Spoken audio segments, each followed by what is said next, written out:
All right, let's see. I'm just guessing here. And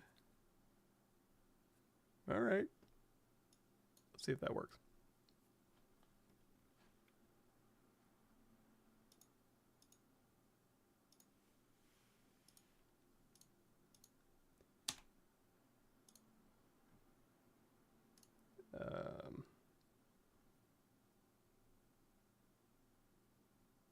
All right.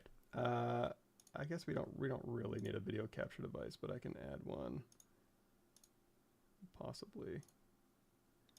Nope. Guess not. Well, we lost my face. I think that's okay. That's fine. We weren't streaming to very many things. So anyways, we're back. I won't, you know what? I would say I wouldn't do this again, but it's always good as a refresher, right? So real quickly, let's see if we can speed through this. We're going to start with a cylinder primitive. We're going to go in here to make polymesh 3D. We're going to say, I'm just going to do my custom menu here. Group by normals, and we're going to go in here. I'm just going to use my custom, I guess I don't have to do that. BI brush insert, IMM primitives, hit M on your keyboard, grab the cylinder with no edges, pull that out, rotate it around, scale it out, whatever the log that you're wanting to make. We're going to go do another group by normals underneath your polygroup menu. We're going to hover over an edge. We're going to say scale edge loop complete. We're going to scale this one down. We're going to say D for dynamic. We're going to say crease PG. That's under your crease menu. Actually, let's go ahead and rotate this around. There we go. And then all we got to do is say dynamic apply, geometry delete lower, W, go into the gear icon, remesh by union, half, adapt size down to 0, keep groups, smooth groups down to 0, zero mesh, and there we go. We have something sculptable. I'm also going to hit D for dynamic, and that will show us a preview of what it would look like if we subdivided. Hold on just a second here. Yes. Yes, yes. Okay. And that's open. Oh, that would be why. Oh my God, Restream, you are killing me. Hold on, hold on, hold on. Oh my goodness.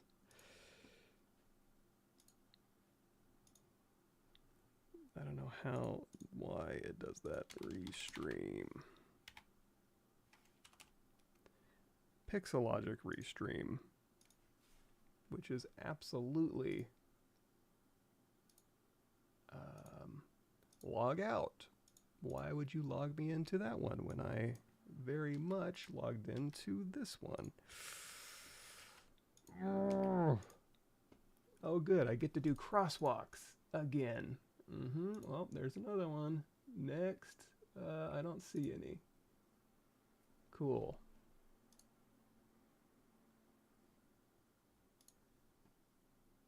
It is not. Okay, let's close this. Restream chat.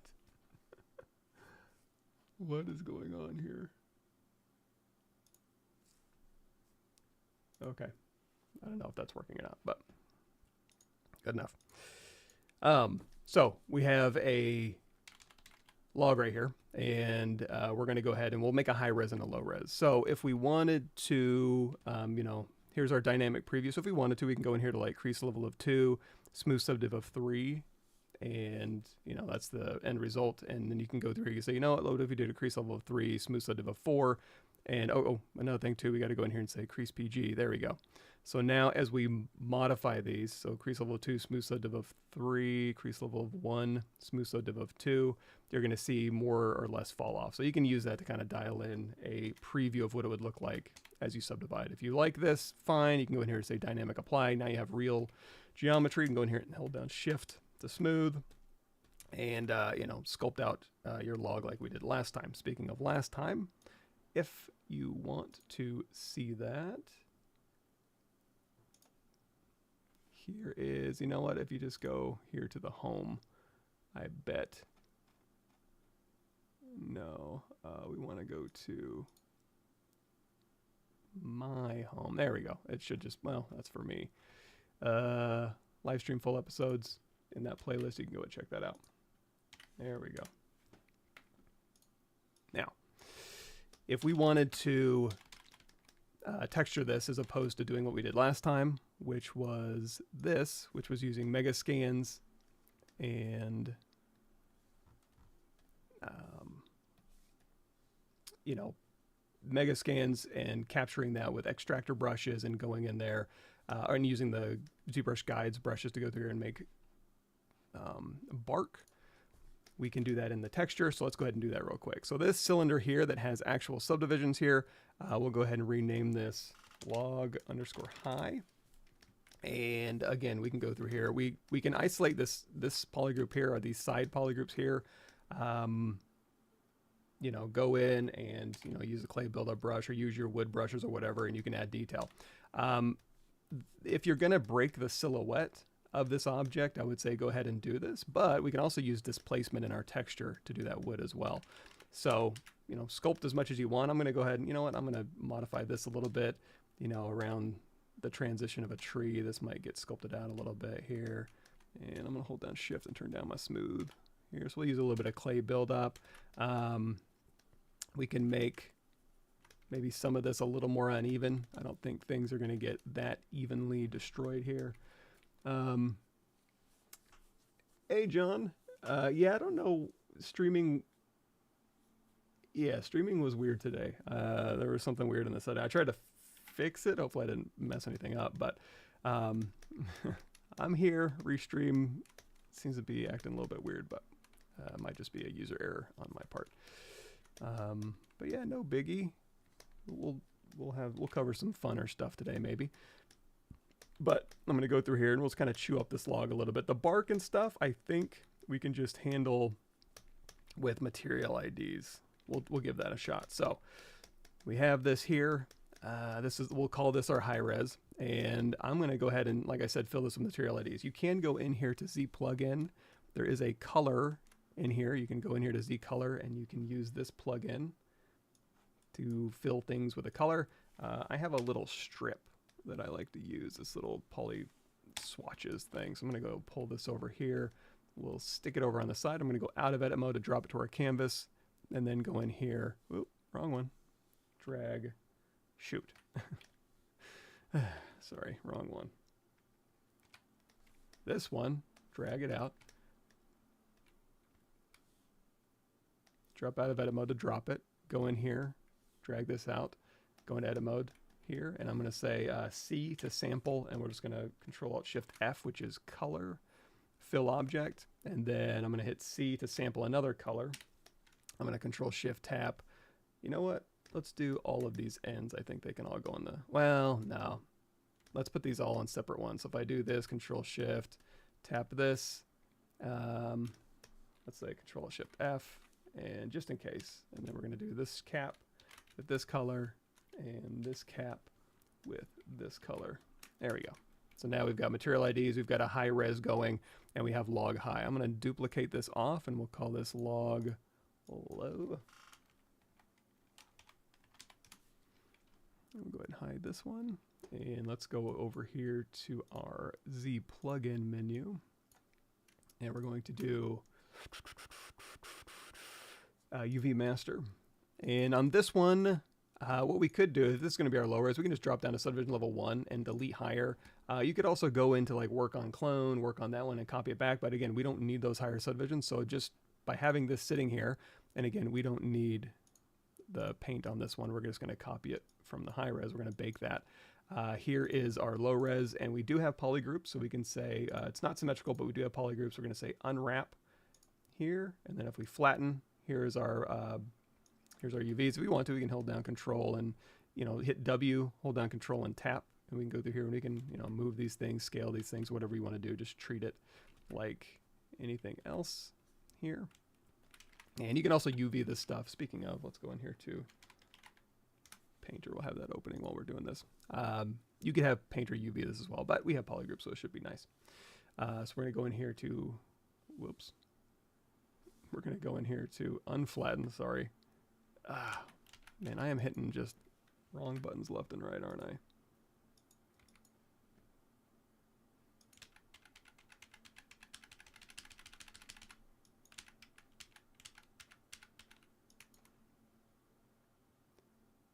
Not unraven. Not flatten. Goodness. Sorry if I could hit the right buttons here.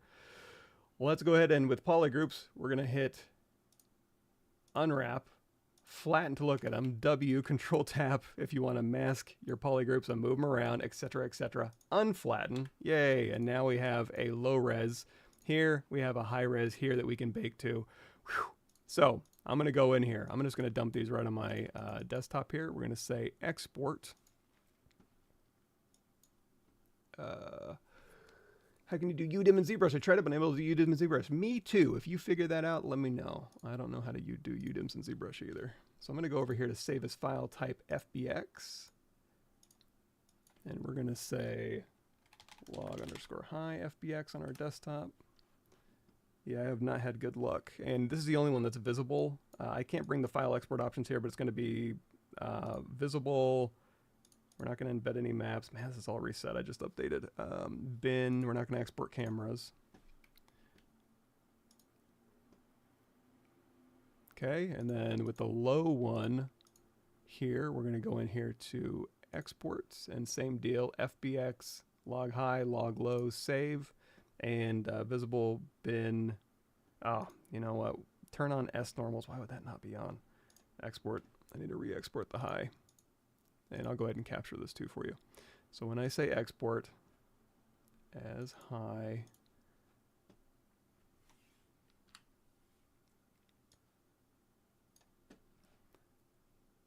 this is what it should look like. Visible, binary, smooth normals.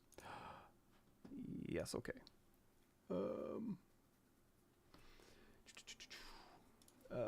ZBrush Summit not happening this year. Also the Sculpt Off Challenge. That, I've been out of the loop a lot.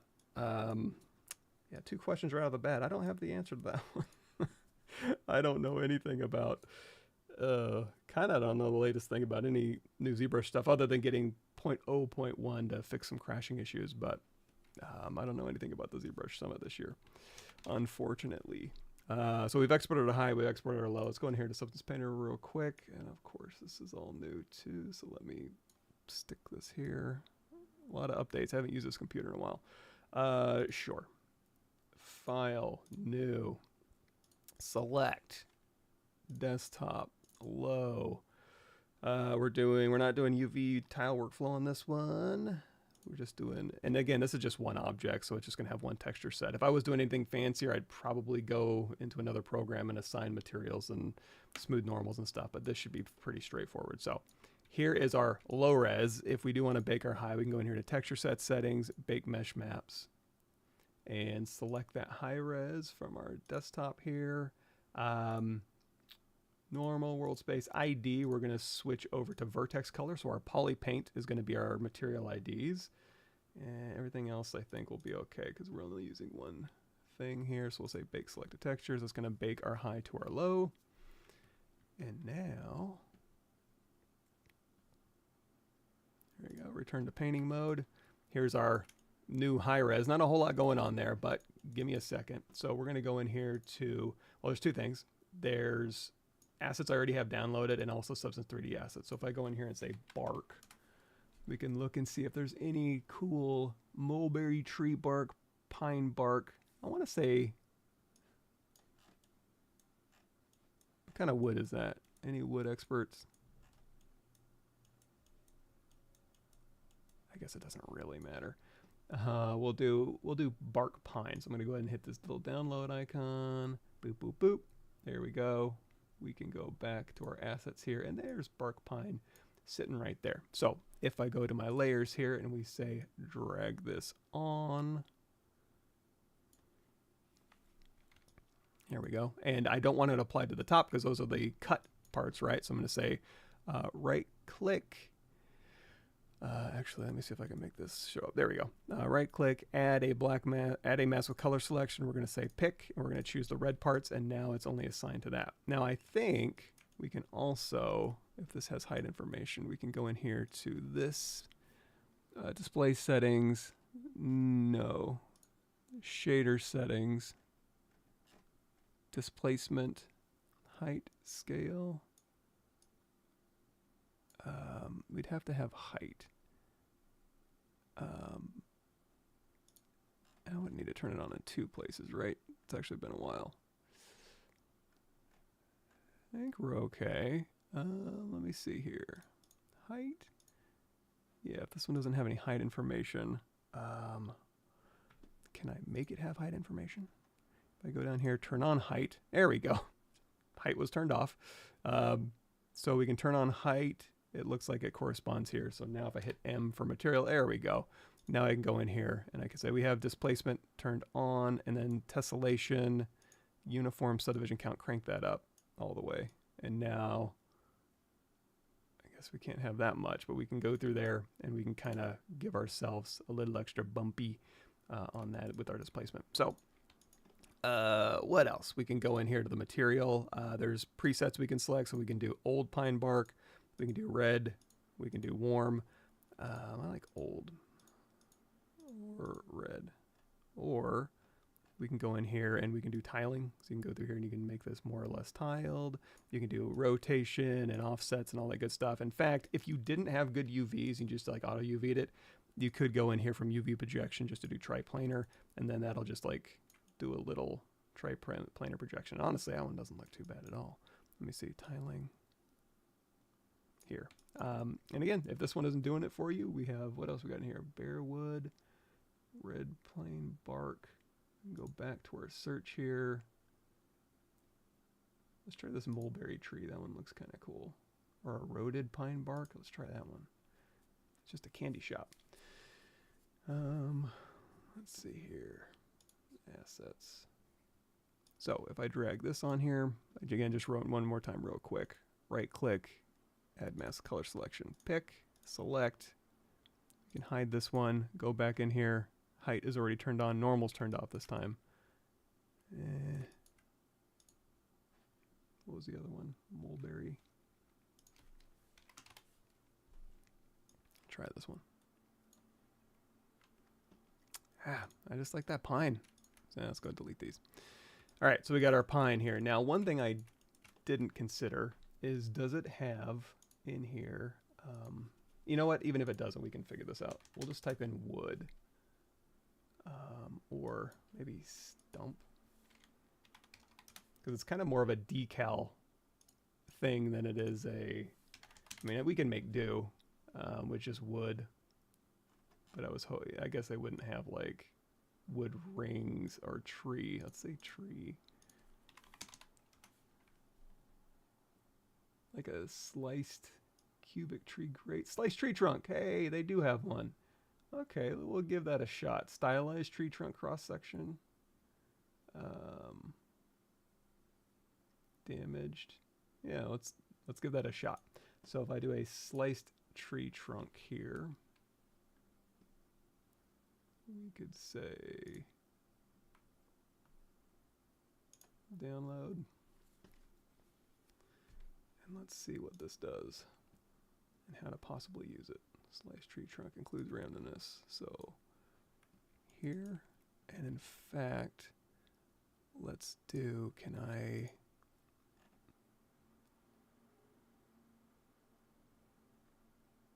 just want to do a planar projection, and I want to rotate it to the top here, and I want to say right click, add a, let's do it here, right click, add a mask color selection, pick color, just this top part. Now we do need to do some work on this one. Looks like our roughness, scoot this over just a little bit here.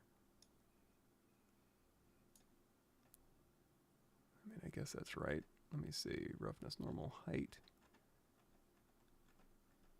preset.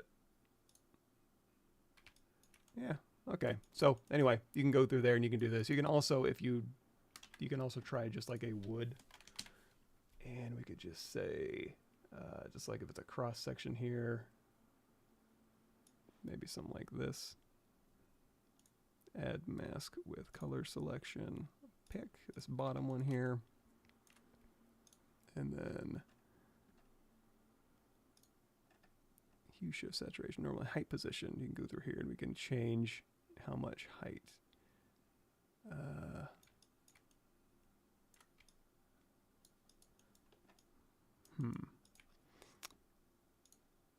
On this one too, let me do this. Let me go in here or something.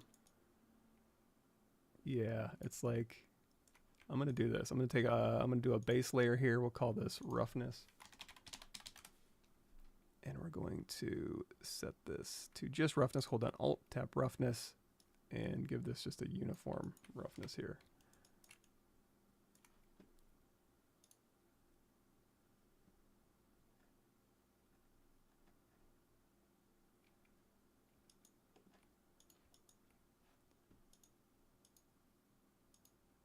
Manipulator. You know, that displacement might not be doing me any favors. We can hit Control D to duplicate this, I believe. There we go. We can say, we can switch this color selection to this one over here. Get rid of that one, pick this one. And then again, go back in here and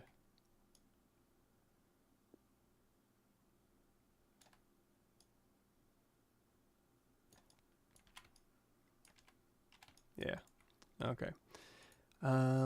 Also on this one, we could go in here and like change these colors around, but I think what's a little bit easier is let's take this bark pine. I'm going to throw this at the very top, and underneath this roughness too, we're going to go ahead and turn on color. I'm just going to put on like a base dark color here. So on top of here, I'm going to do an adjustment layer. We'll call this HSL pass through. We'll switch this to pass through. We'll give this a we'll turn everything off, I think. And then we're going to add a filter called, oh boy, I don't recognize any of this. HSL, there it is. It looks like that now. So I think, okay, good. So I can go through here and I can change the hues. We'll make this a little bit redder, a little less saturated. Let me change the lightness. So anyway, you can go through here, do all the storytelling you want. You can add dirt. There might be even some moss in here. Yeah, we could say, hey, let's add some moss. Let's go ahead and say, we'll tile this a little bit more. And we'll go in here and say, add a black mask. And on this generator, gosh, I don't even know. If we want to do like maybe a light direction, you can go through here. So if I alt tap this, you can go through and you can change the angles. So it's like, I want the moss to come from maybe upper left area. And then when you hit M, that's where it kind of starts populating here. You know, so you can kind of use that. Or if it was more of a dirt type thing and wanted to grow in the crevices, you can go in here and say, again, add a generator, dirt. And then when you crank up that dirt level, it'll just kind of populate where the dirt is, etc., etc. And then when you want to go render this, we'll just turn on iRay here. Whew.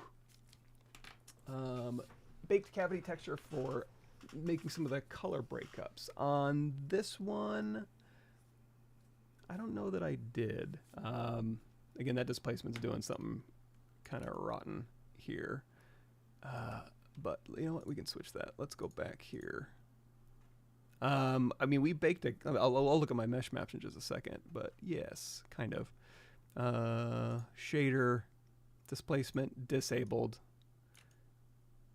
We still got, you know, height normal and stuff. So that should be fine.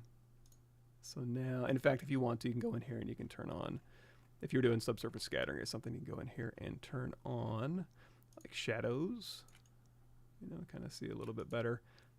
But now if we hop into iRay and let's go in here and let's swap out our environment to put this on a street, or we could put it out in the wild, glazed patio. Yeah, that's fine. We'll put it on the street. We want to raise that floor a little bit. We can go in here and we can say this Y. We can just toss that up just a tad here. Maybe knock that back. Boy, that's touchy. Can I hold down Control? Can I hold down Shift? Yeah, Shift maybe makes it a little more fine-tuned. There we go. Put that right there on the floor. And now we have our mossy pine sawn thing that we were talking about. Yay. So if I go in here to my texture sets here, and we'll switch this back to panorama. There we go. Let's go here. Mesh maps. So we do have a, we did make a curvature map that, you know, would be used for anything. I mean, our map was nothing because here's our high res. You know, so our high res didn't really have much in it. Again, if we wanted to, and we had a lot of detail in here, or if we followed like last time, relink this.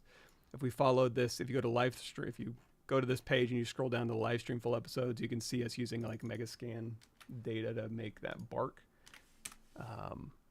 You can do that, and then you could bake that out. In fact, let me see what we have here. Yeah, I mean, heck. Okay, here's another fun thing we can do, maybe. That's one way, with very little height information. On this one, however, let's say this one is log high. We'll duplicate this off. We'll drop this down to Southern level 1. We'll say delete higher. I honestly don't remember. Let's turn this off. What this looks like. So let's turn on our polyframe here.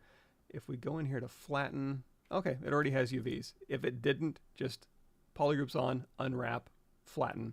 This will have UV. So there's our log low. Rename. And exact same deal.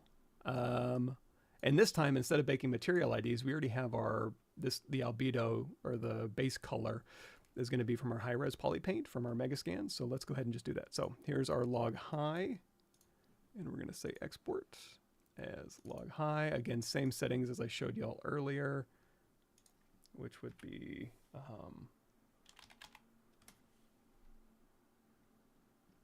give me a second, editor, which would be these visible binary smooth normals.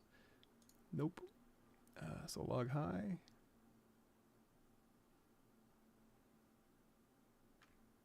Wait for it. File exported. Yay. Log low. Export. Okay. Okay. File. New. Select. Log low. Okay. Discard. Bake mesh maps. We need to grab our high res. Bada bing. And again, I guess for material ID, go ahead and put that on vertex color as well so we can bake our poly paint. It looks like it's not going to quite make it there. So if we go back here to our common settings, let's take that for max frontal distance out so we don't see any more red. Alrighty, bake selected. So now it's going through and baking all of our ZBrush data. Nice curvature maps, nice cavity maps, nice AO maps. Return to painting mode. Our color isn't applied. All we got to do is go in here to layers. We'll add a new one, and we'll call this color info. Let's kill this search term, and we'll look for project. We have a color map that was baked out, so we'll go ahead and drag that. So if this is just going to be color information, we can go through here and we can say color. We'll drag that right onto our base color here. So that's applied. If we want to do anything in particular with just the roughness, let's go in here to our fill layer. We'll call this roughness. And I want to look at just the roughness. So I'm going to hold down Alt and tap roughness. We're going to go in here to the roughness channel, and let's do, what's the best way to do this?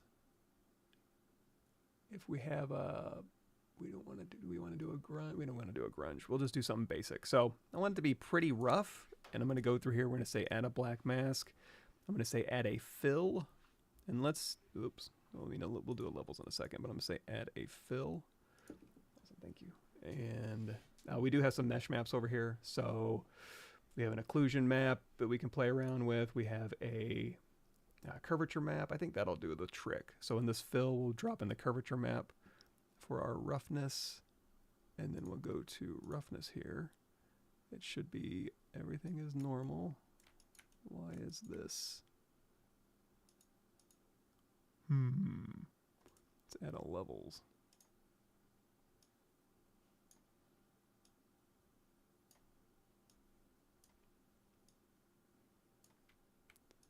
Maybe we'll just put a base roughness in there. Huh, okay. Oh, okay, this is a mask, so it would mask nothing. Of course, that makes sense. So let's go ahead and we'll put in a base roughness here. And then to give us some breakup, we'll go in here, and in this roughness, we'll have a mask that determines it's going to go onto our cavities, and our curvature here will go in here to levels. We'll kind of play around with. And again, the darker the roughness is, the shinier it's going to be. So I don't think we need a whole bunch of variation, but you know, that's probably fine. We'll hit M on our keyboard, and there's just a tiny bit of variation in there. But, and again, if you do want to put a, you know, roughness breakup, you could drop a dirty old grunge. And let's narrow this down to textures, and then got some good dirty old grunges in here. Say dirt. D-I-R-T. There we go.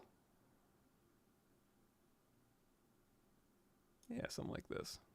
And then we'll throw this into our, of course, let's hold down Alt, roughness here. And then this is just a breakup. So if we go in here and we say, let's look at this roughness, maybe when we want to set this to, if we set it to multiply, that'll make things shinier. Might just be able to do, make sure you're in the roughness channel and drop this down. You can kind of just dial in just a little bit of breakup like that. Anyway, we have our log. It's all baked out. We've done some roughness. And just like we did last time, always feel free. You know what? I even have a smart material in here that has just simple dirt. We'll do that. And on this one, it's just like a mottled,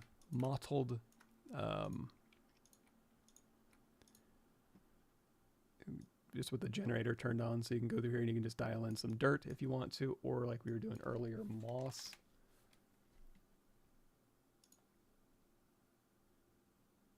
I like those little mosses. Those are fun.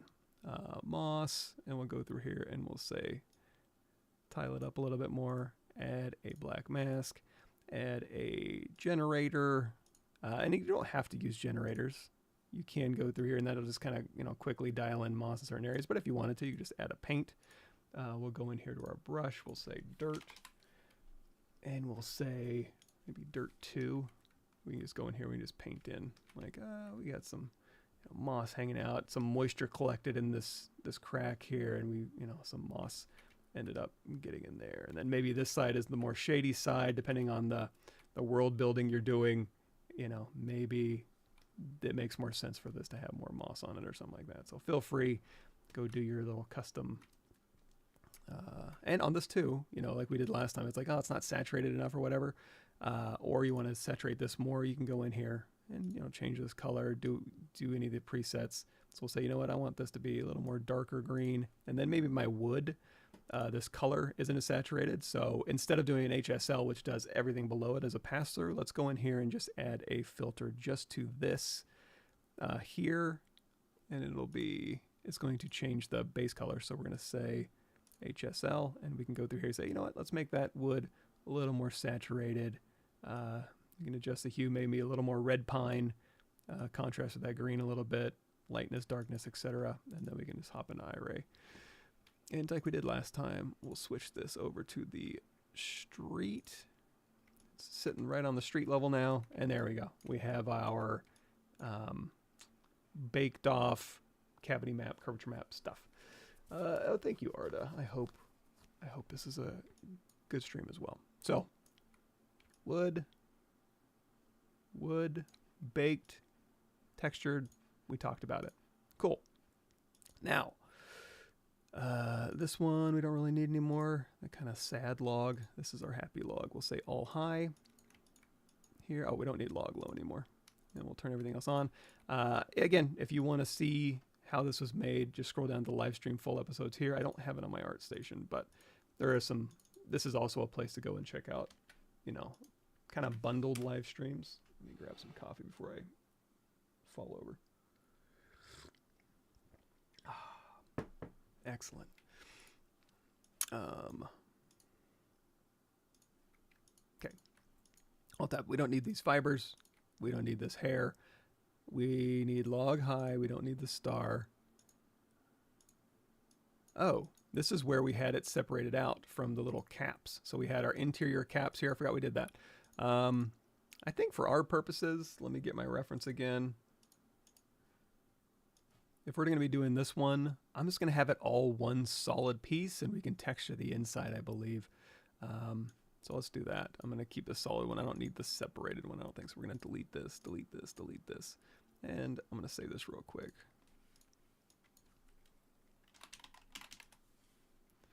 Save as.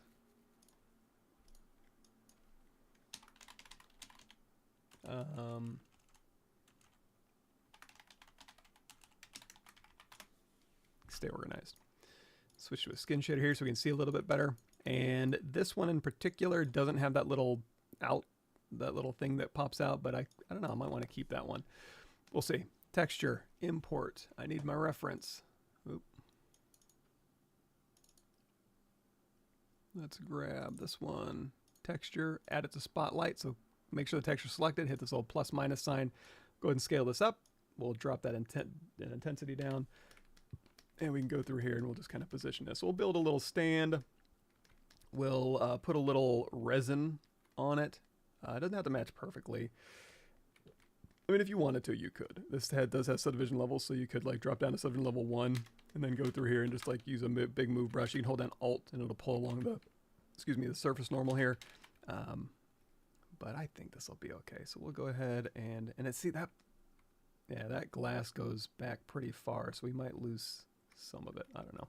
Let's also turn on perspective in our viewport here, and we'll just kind of line this up. And in order to kind of snap our view back, actually, you know what? Let's do this. I'll reset, hit W, reset. I'm going to scale this down just slightly. I do want to match it a little bit so I can get my guts in the right spot. I don't think it'll hurt anything if I do this with my details. Easy, easy, something like this. Now, let's go in here to movie, and I'll do all high. So, movie, timeline, show. With this sitting here, I'm going to go ahead and click that icon. That'll go ahead and store that position. So now we can go ahead and start making our other stuff. Anything break? No, we're good. So on the bottom here, we do have our star. And the reason I like having a star when I'm saving ZTools is two reasons. Number one, when I go to Tools Save As, it'll inherit that name, so it doesn't rename my other stuff. Also, it's just a, if I turn on transparency, it's just kind of sitting in the middle of my object here. So even though this has subdivision history and it will cause problems if I want to like do IMM brushes, I can have that one selected. And then I can go to the bottom here.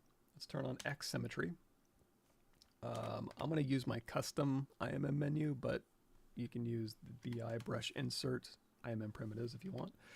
If you want this one, you can have it. Let me see here, Google Drive. Also the simple color swatches thing if you want it. Boom. Share. Copy link. You can have that. That's the simple color swatches and IMM base primitives. Share. Copy link. There you go. Feel free. If you do want the, let me show you where that goes. So the simple color strip, you can throw that into wherever ZBrush is saved. See program files, Maxon ZBrush 2025, ZBrushes. No, I'm sorry, what are we doing? Tools, ZTools in here, and then just put your color swatches in there. So whenever you hit the comma key, that'll be sitting there in your Tools tab. And then for the brush, if you always want it to show up every time you start up ZBrush, that's where you can go in here to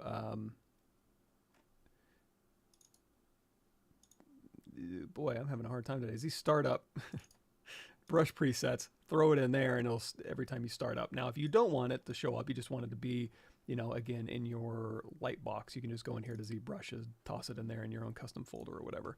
So that way when you hit comma, your tool will have the simple color swatches, your brush will have your other one, or if you have it on startup, it'll be in here and you can assign a hotkey to it. Y'all know that though. So now we can use our arrow keys, left and right arrow keys to snap back. We can do Shift Z to turn that reference back on. So if I move this, again, just arrow keys to snap this back to where it should go. Now, again, Alt-E-M, go grab cylinder 16, go to the bottom here. We have X symmetry turned on. I'm going to drop this on. We're going to say split mass points, and we'll switch here. I'll keep this on here because we'll do polyframe. And again, hit W, Shift Z. There we go. So now we can go hold down Alt. You can kind of scale along the axis here, and then make it a little bit longer. And again, we want this to be a little thicker at the top, thinner at the bottom. So just like we did last time, BZM ZModeler brush, hover over an edge, switch to scale edge loop complete, and we can just use our mouse, since this is so small, to go through there and just kind of match that. Same thing with the cylinder on the bottom. If you want to use an IMM, you can. If you don't, you can go in here to append cylinder. Before I get too far, I'm going to take this cylinder here and see how it has all these extra edges. Let's simplify it by going in here to edge loop, delete loops, and then we can hit W, and we can just scale this down, move this down to the bottom. Again, if we hold down Alt, that'll maintain the thickness, but just kind of scale along that radius here. And then again, we can go back into our ZModeler brush, scale edge loop complete. We'll just scale this back. There's a couple different ways to do that, but something like that should work. So now, and then this one here. There we go. So we've got a base going. I'm actually going to match this to the center here. Okay, let's go ahead and do a crease. We'll do a polygroups just like we did earlier. Polygroups group by normals on all of these. And again, if it doesn't grab, like for instance, if your max angle is way up, it may not grab that angle difference. So you just drop that max angle down and I'll show you where it is. Let's close all this stuff. Polygroups, group by normals, just change that max angle down. That'll grab more of those edges. So again, like we did last time, we can go in here and say crease PG. Now we don't have control loops in here. So if we do like crease level of 2, smooth sub of 3 on our dynamic, and again, that is underneath dynamic smooth level and then crease level. It's going to have a pretty healthy fall off. Easy enough to fix. You can just hover over a face with your ZModeler brush, BZM, inset, polygroup ball, legacy. Just kind of give yourself an extra little punch there. And you can also, go through here if you want to, bevel, edge loop complete. You can bevel this here, and you can bevel this here, and you can say, again, crease PG, crease level 2, smooth sub of 3, hit D for dynamic, and then you'll have a nice little base for whatever. This one, you know what, we'll do this. We'll do inset on this edge here, and this polygroup here, and then tap to get the same one. And if we want to, we can say insert multiple edge loops, keep polygroup. We can go through here and and if you wanted to turn this into a bevel, you can just go through here and say delete edge loop. Boop. There we go. There we go. Wait, delete edge loop complete.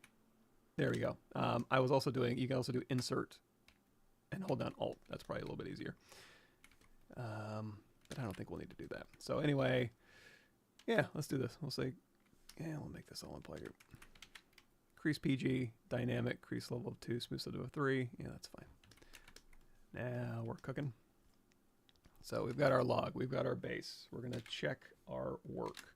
Looks, that's fine. Perspective's a little off. That's okay. Now, that Boolean, we got to slice through this wood, right? And we also probably are going to have to texture that wood. We'll burn that bridge when we come to it. So let's append a cube 3D. This is going to be our cutter. So we're going to set this to subtractive. We're going to turn on live Boolean.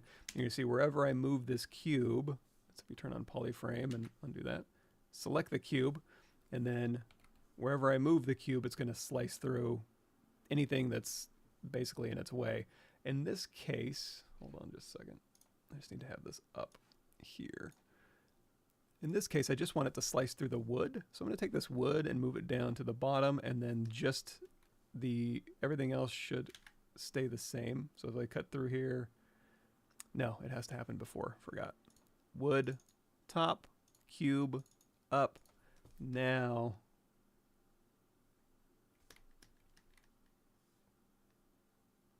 will it leave it alone?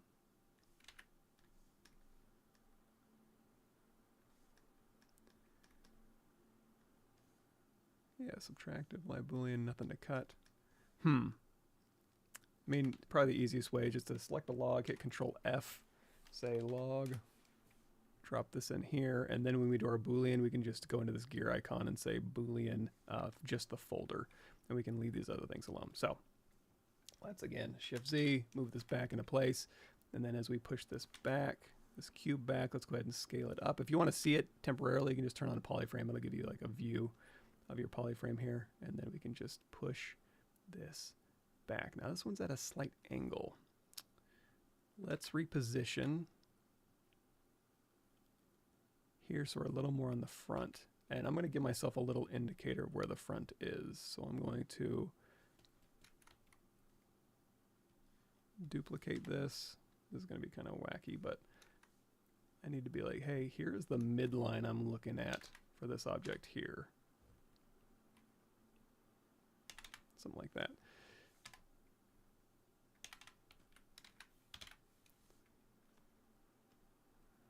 And I'm going to rotate this around. And it's not a big deal. It's, although I guess if I want it to be between the eyes as the front, that wasn't that far off. Yeah, I guess we can leave it. We'll just have to rotate that around. So we'll go ahead and say delete this here. Yeah, the perspective's a little bit funky. This might be one of those things you need to fudge it or just kind of roll with it. But we'll go through here and we'll push back as far as we need to. So we're going to cut through here, and I'm just going to eyeball it. So here's halfway. In my reference, it looks like it's maybe 2/3. So we'll say, you know what, it is going to get rid of that extra thing, but that's fine. Now we need resin, and we also need a cylindrical base. So let's create that. Yeah, this might be a little bit interesting. So if we want to apply this, again, with this folder selected, since this log is, you know what, I'm going to duplicate this log off. I'm going to shoot it to the top, and I'm just going to hide it. I like to keep things around. This Boolean, is it going to give us something nice to work with? I think we'll be able to live with it. So we have this result here. I'm going to go ahead and hide these, and we're just going to Boolean this folder. And I think I can project and remesh. Can I get wood on that poly group? I believe so. Okay, I think this will work. So we're going to go through here. We're going to say Boolean folder. Give that a second to process.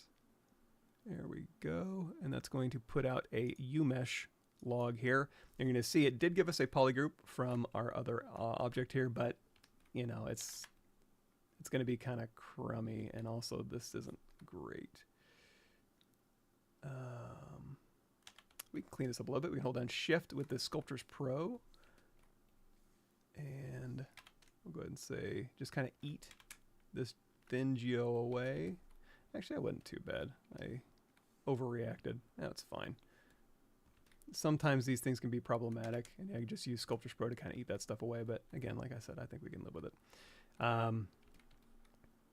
Okay, so we're going to take this,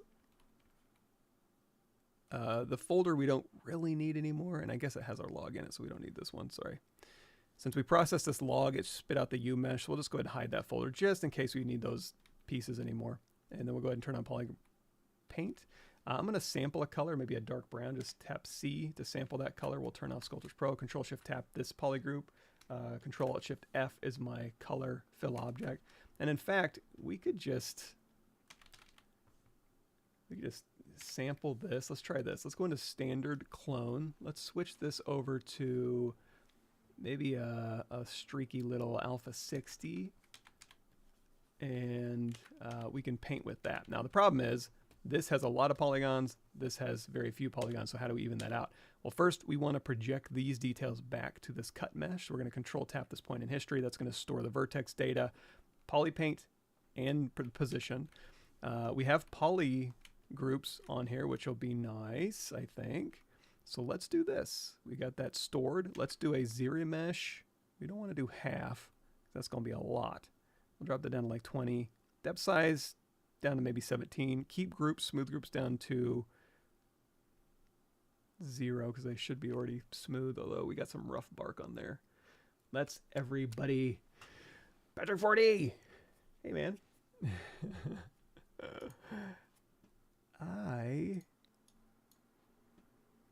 wonder if I could do like a bowl of noodles on top of here.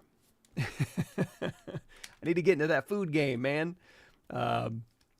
So we have this. We do have two separate polygroups on here. I think we can probably clean this up and maybe live with that. Let's grab both of those. So if you click Control-Shift-Click between two polygroups, that'll select both of them. And in fact, these little stray groups are causing problems too. We can go down here to polygroups, and we can say merge stray groups. There we go. And it'll kind of grab those little stray ones here. I also like to go through here. We can hold down Alt and then tap Shift, and that will kind of any areas like this. And also, let's do this. Control-Shift, grab a little piece. Control-Shift-A, Geometry, Modify Topology, Delete Hidden. That'll get rid of any little floating pieces, so that'll give us a much better result. So anywhere you see something weird, go through and fix it, and give ZRemesher a easier thing to solve. Like this one here, a really easy one is you hit your comma key, go in here to Brush, ZModeler, and grab the ZModeler slice, and then you can just click on this vert, click on that vert, it'll cut across, and then you can just go through here and you can like collapse an edge with your ZModeler brush, and then hold down Alt and then tap Shift and Paint, and now you've got rid of that little weird flippy version. All these things too, you can just go through here and collapse and simplify. We're just looking for a decent low res that we can UV later and throw into Substance Painter or whatever, like we did earlier in the stream. All these little bundled up little edges in here we can go and clean up real quick. There we go. Repaint your polygroups. And again, ZRemesher is only going to do what you tell it to do. And if you have a bunch of like little weird, like if you hold down Shift and Smooth, there's those little overlapping pieces. You just go in here and collapse those. You can also run a weld point. So Geometry, Modify Topology, Weld Points. If you really want to crank it up, you can do a closed circle weld distance, and that'll go through and weld any close verts together. That can kind of help you a little bit. So if we've cleaned up our border enough, you know, something like this, let's try now ZRemesh half here. See if we can't get a slightly nicer result. No, that's not too bad. Look at that, look at that. All right, all right, all right. And then we're going to project our detail back, do a little bit of sculpting, do a little bit of painting, maybe a little bit of projection if we need to, but I think we'll be okay. I think I can, it's going to be behind a bunch of guts, so I'm not overly concerned. Let's try our luck. Half again. Yeah. And again, if you're getting any problematic stuff happening, just undo that and then go and see if you can't track down like, oh, you got some nasty in here. Let's alleviate the nasty. There we go. There was just a little nasty sliver in there. Half. Boop. Yeah, look at that, much better. Actually, and this kind of stuff too, if you want to go through and be like, you know what, I don't need that little extra edge, just go and collapse it, or you can repaint the polygroup. But I think we're getting a pretty decent result. I won't cry about it. Yeah, this is nice. This part here isn't too ideal, but we can, I'm not even going to bother resolving that. Okay, so we have our nice clean, and again, you can keep doing half and half and half and get yourself a nice little game res, or we can stop here. Now, we control tap those points in history. Let's turn off live boolean so we can get that data back. So if we go out of polyframe mode here, all we got to do is project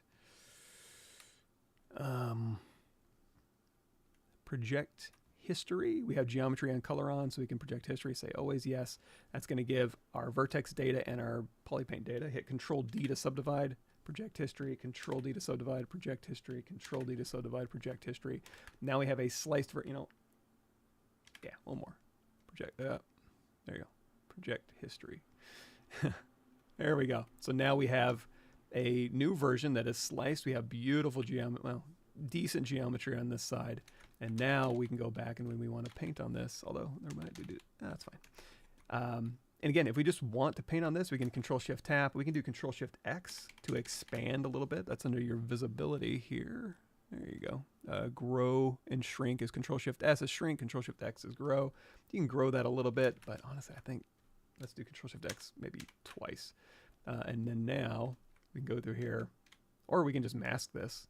If you hit W and then Control tap this polygroup, or Control Shift tap that polygroup, Control mask, bring everything back and invert it. pick your poison. Yeah, that should work. So now if we had, oh, you know what?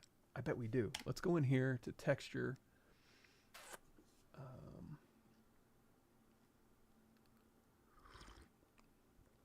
We got wood.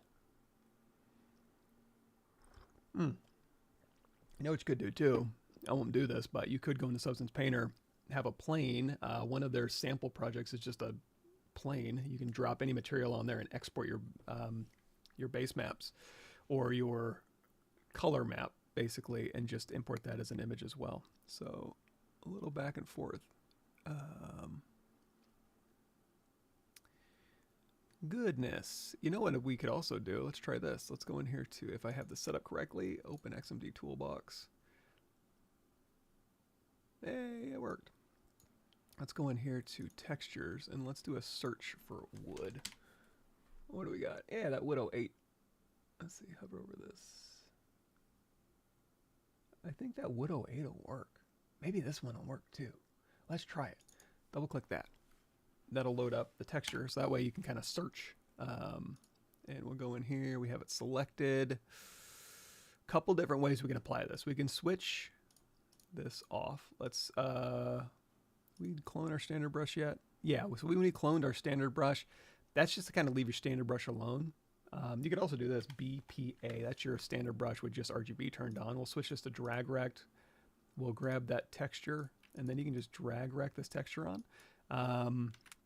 And again, we have this unmasked, so it's only going to drag rect on here, and then we can just pop that in there. Now, obviously, kind of this goes into storytelling. It's like, well, do we want this to be like, oh, it was found outside and it was faded, or it's been faded underneath the science building lights for years and years and years, and then the inside is a little fresher because it's next to resin? This might actually make sense.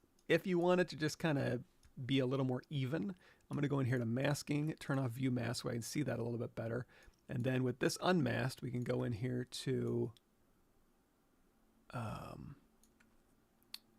polypaint, and we can say adjust colors. And then with just this unmasked portion, we can go over here and we can say, you know what, let's drop that saturation just a little bit. HSV, we can go from the reds to maybe a little more greeny. We can even tint it if we want to. RGB intensity, yeah, that's fine.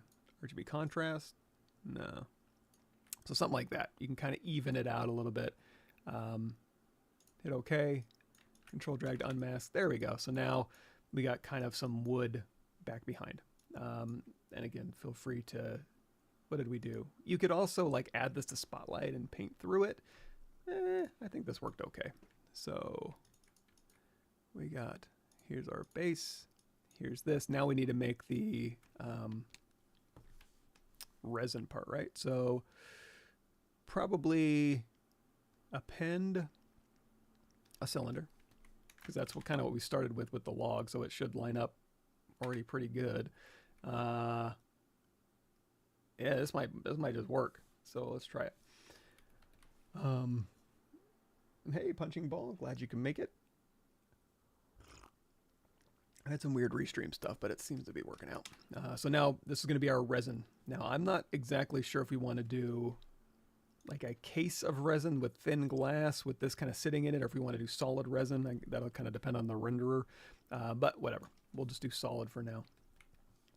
So we're going to go through here. We're going to kind of line this up. I'm going to make it a little smaller here so it kind of fits into that wood, and we'll kind of fudge it a little bit this direction. Boop.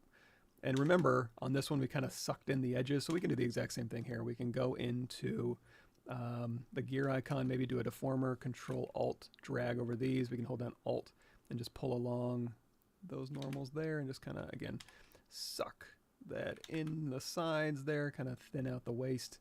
There we go. And now, one more time, let's go ahead and say, do a group by normals underneath your polygroup menu, and we'll say crease PG. I don't think we'll be sculpting up here, so I think this might be fine. I am going to soften this. We could do this where we could, you know, again, crease level of 2, smooth level of 3 with dynamic turned on, and that'll give you a little fall off.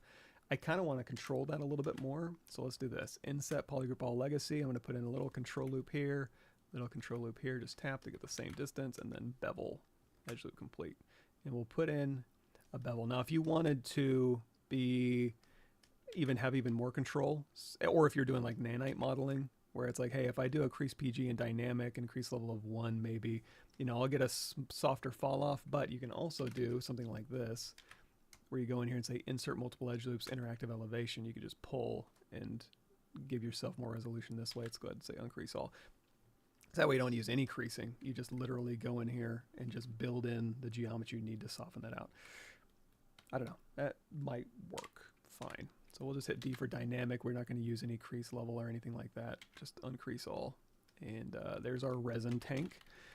Now we need to start making eyeballs. I'm going to use my custom brush that I sent out earlier. So we're going to go in here to 16. And on my YouTube channel, I'll put those links in the description. So we'll turn on X symmetry here. Again, this just has dynamic turned on, so we don't need to use our star. We can just literally use this. So we'll do Shift Z, snap that back into place.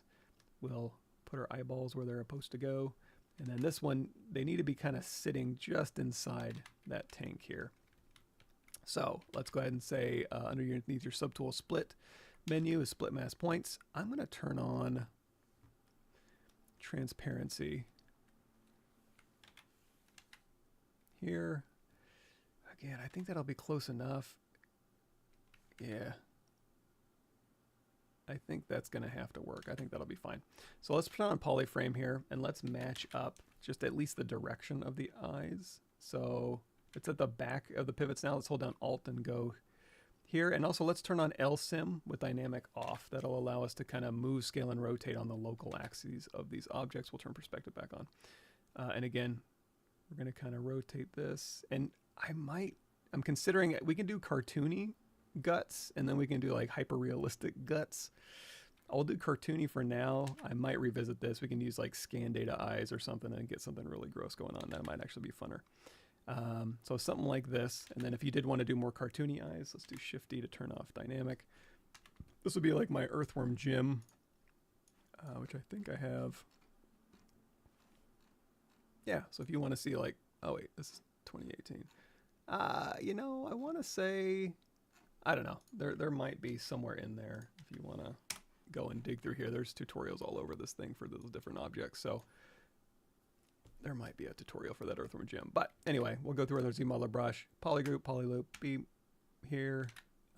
Grab these ones, Control Shift Tap, Control Shift Drag, delete hidden, and then I'm going to do a display properties, flip. So I can go on the inside and say close convex hull. We can pull in here like so, Control Shift Tap, Control W, and then we'll say flip again. And then we need an iris, right? I think we just steal that geometry. So we'll duplicate this off, Alt, Control Shift Tab, Geometry Modify Topology, delete hidden, ZModeler brush. You know what? We'll scooch this up a little bit. There we go. ZModeler, QMesh, polygroup all. We'll give ourselves a little bit of thickness here. And again, if you want to, you do the old crease PG, crease level 2, smooth side of 3. Give yourself a nice little fall off here. We'll turn off the resin tank for now. Here, again, we'll say crease PG, 2, 3, and then we'll have some eyeballs kind of sitting there ready for texturing. If you did want to have something separate to texture, again, just duplicate this off, Control Shift Tap, delete hidden, Q mesh out a little bit, whatever, you're good to go. What else we need? We need a heart with some tubes, we need some ribs, we need some guts, we need some brains. Now, and the brains are kind of just pushed up against that, isn't it? Let me turn this back on. How much room, how much wiggle room we got? Not a lot. Not a lot. These eyes look a little big too. So here's what we're gonna do. Move multiple. We'll turn off this resin tank.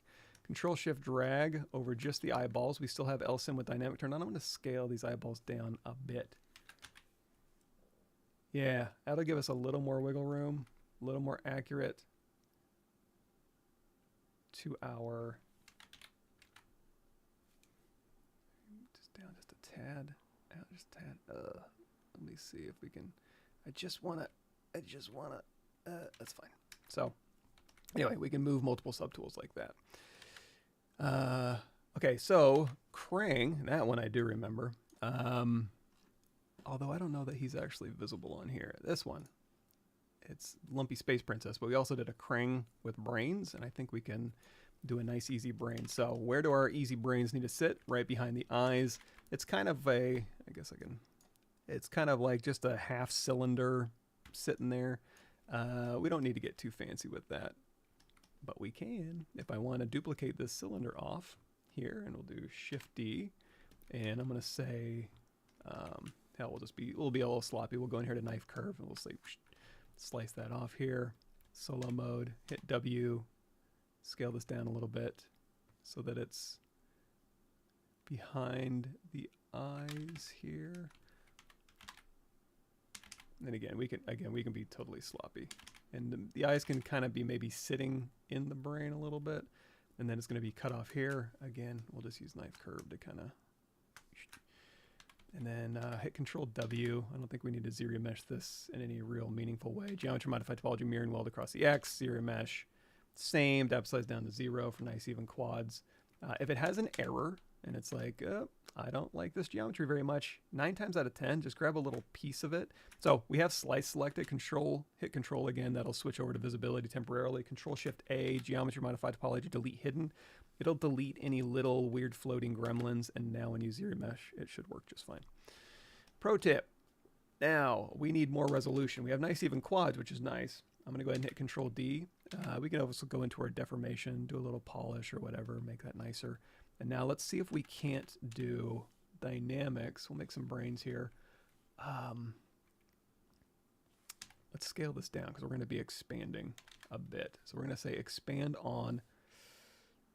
Let's see how this works. Expand, amount, run simulation. Whoa. Gravity off, run simulation. Okay, that'll give us some like little wrinklies. We can also do this. Let's turn off X symmetry, go to unmesh, mesh center. We can, it's right now, we just have regular old transpose. Boring. BTA is transpose cloth, and now when I transpose cloth, it will have these options built in. So if we want to say, firmness of 1, get a lot of leeway with these verts, or if we want more resolution, remember to hit Control D to subdivide one more time. And now when we're doing our transposing, it's going to go through here and use this expand to kind of give us that brainy look, but I don't think we need that much. We'll say delete higher. Subdivision 2 seem to be treating us good. Let's see. Run simulation. Run a little polish by feature.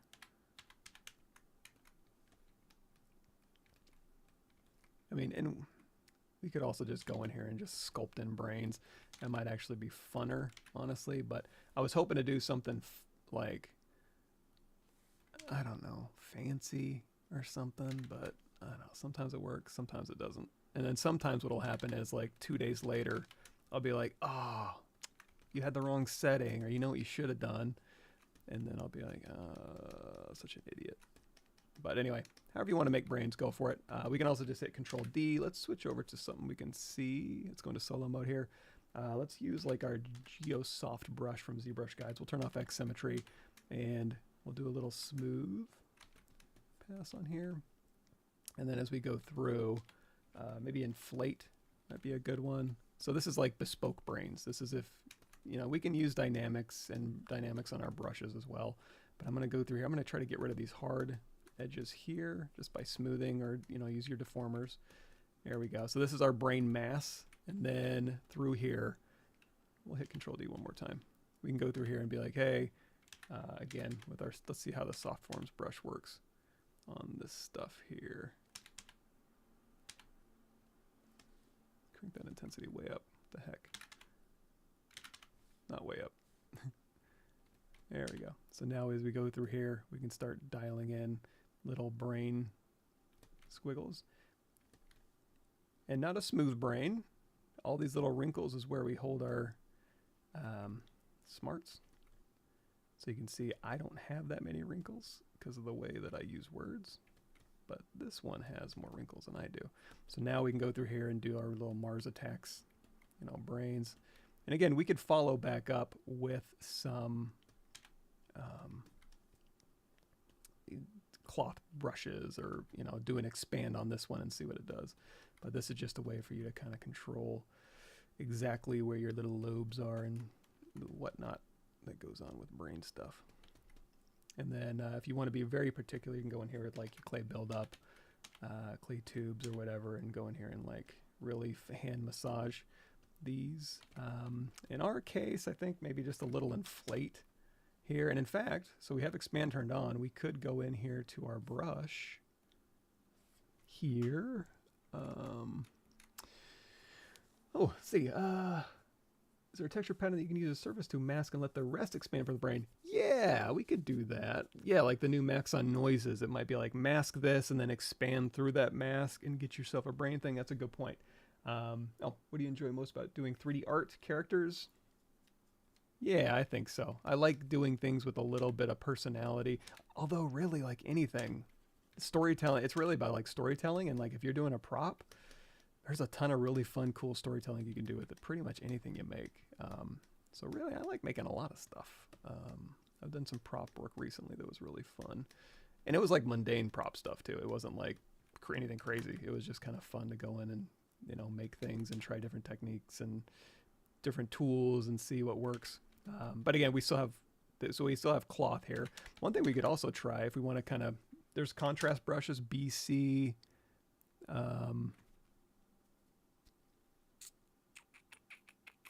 contrast delta, contrast target. So we'll do contrast target. You can go through here and you can like increase the contrast of the stuff, but you can also do like with inflate, go in here to surface, elasticity, simulation iteration. So while we're using the inflate brush, it'll actually be treated more like a cloth brush here. Even your smooth brush, you can turn that on, but I think we're okay. But going back to masking, you could also try, kind of like what you were saying is, you know, you could do the surface noise, and if you have detail, go in here and say maybe like mask by cavity, and then,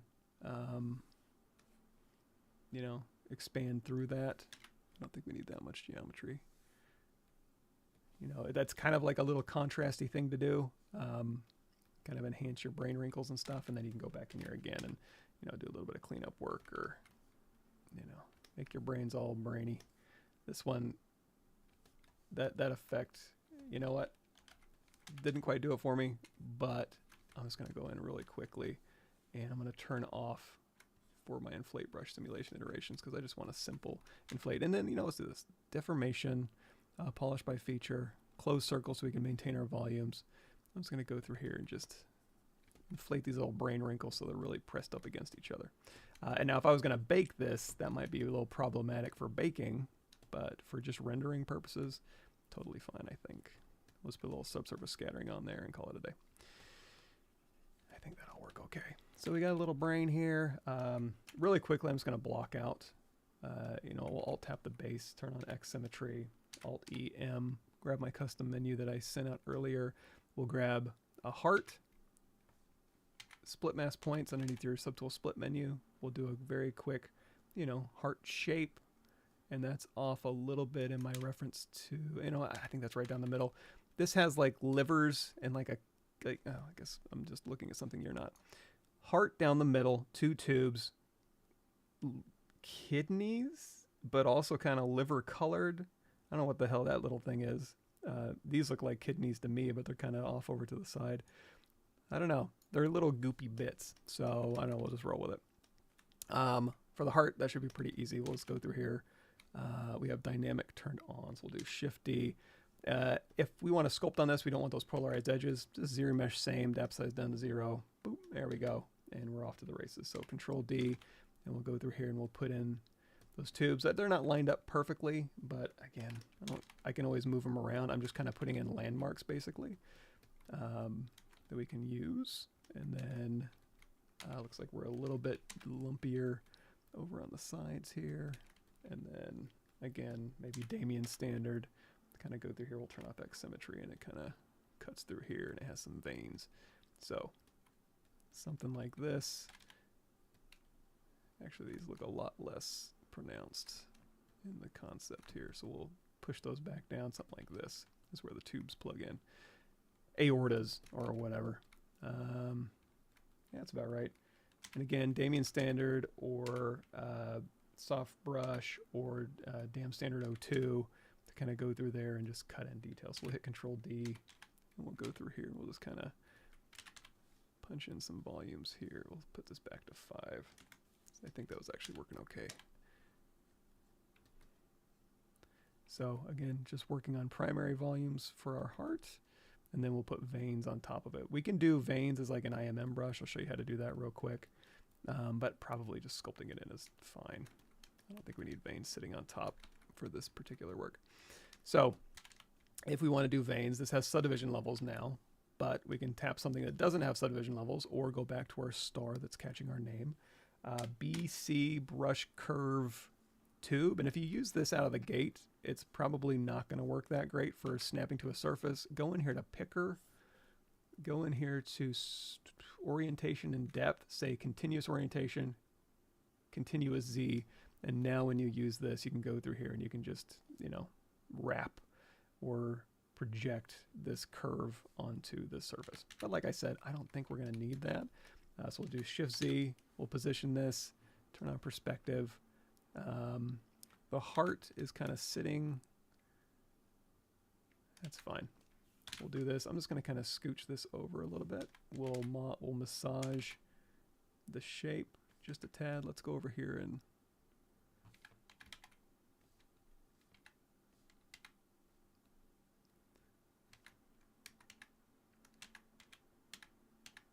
oh my gosh, Q, thank you. Stop. Bigger heart here. And yeah, close enough. So if I want to put those veins exactly on there, let's make sure we have enough resolution. I'm going to go into my standard brush. We're going to go into brush samples, spotlight projection, and we're just going to literally paint that with RGB on here. A little hard to see, so we can go in here with our RGB, turn that down, color fill object with white. We can just knock that back a little bit. You could also do render, fade opacity, but this is also fine. So here we can kind of see, this is where our veins go. We'll switch back to Z-add, and I don't even think we need, maybe the lazy radius I don't think we need. We can go thick to thin. So here's thick to kind of thin here, and then yeah, it kind of branches off this way. Let's hit Control D one more time, just a little more oomph here. And just like we did with the log earlier, we could have low reses and high reses and go in there and paint this up in Substance Painter, or we could just poly paint it like we did in the previous live stream, all that good stuff. But now we've got little veins. And get your heart reference out, and you put in like little fatty lobes and reds and blues and yellows and greens and mottling to, you know, kind of make that sing. Might get around to that at some point. So much stuff to do this month. I hate it. Okay, so we got the heart going. So just as kind of placeholder, we'll just go ahead and say, yeah, that's fine. We'll just leave it alone for now. So we got brains, we got heart. We need to do the tubes coming out. That should be pretty easy. Again, this has subdivision levels, so let's go back to our star. X symmetry is turned on. I'm going to grab, I have a bend curve that's specifically made for this type of work. So essentially, I can just drag on a tube like this. It's going to inherit the direction of that tube, and then I can say, you know, split mass points, and then go in here and do a gear icon bend curve, and we can go through here. We'll add a little bit of resolution here, so now I can go through here, be like, hey, I want to bend this curve. I want it to go, you know, you can go thick to thin. You can grab this one, you can scale it up, scale it down. You can go through here and you can, like, you know, again, scale it up, scale it down, twist, squeeze, all sorts of cool stuff you can do. Just a quick, easy way to kind of do that work. Anyway, D for dynamic. We'll sculpt on that later a little bit maybe. Actually, we'll do it now. Dynamic apply, because it looks like it has some slight ribbing.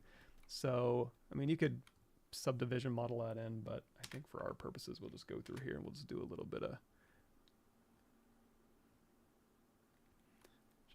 of soft.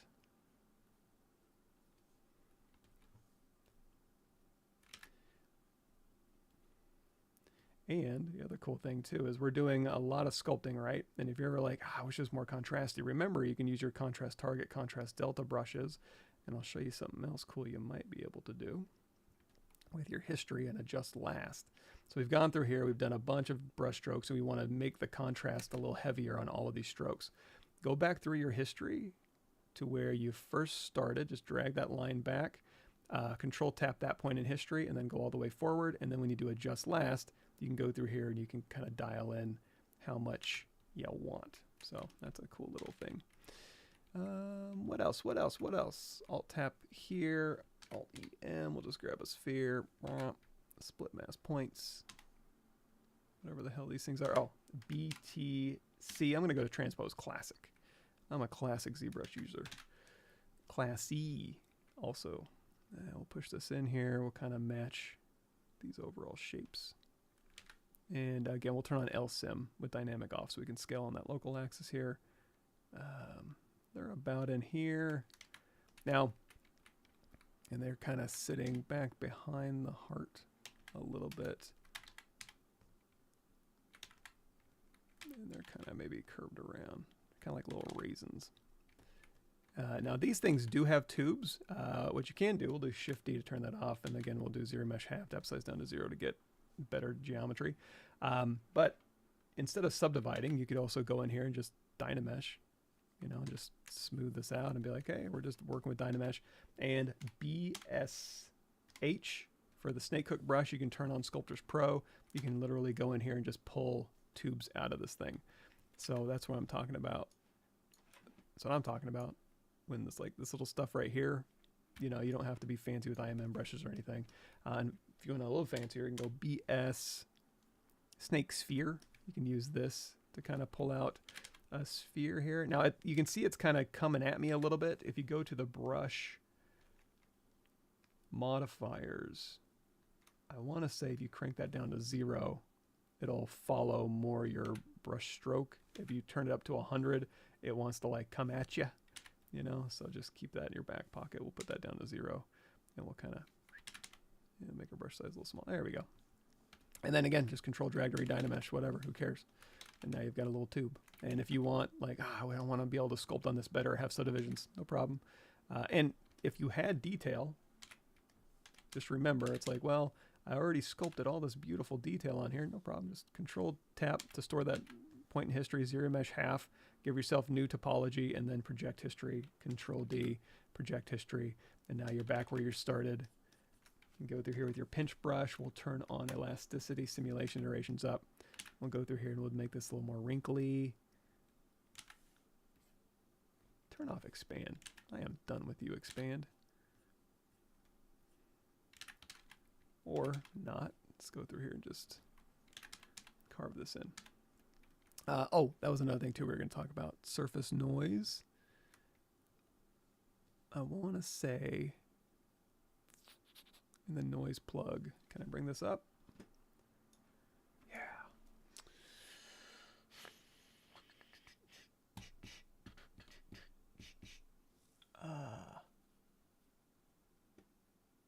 Maxon noise. Was there like a nice brainy one in here? I bet there is. I just... Oh, you know where I might have it? My ZBrush. Let's see. Control F. Noise.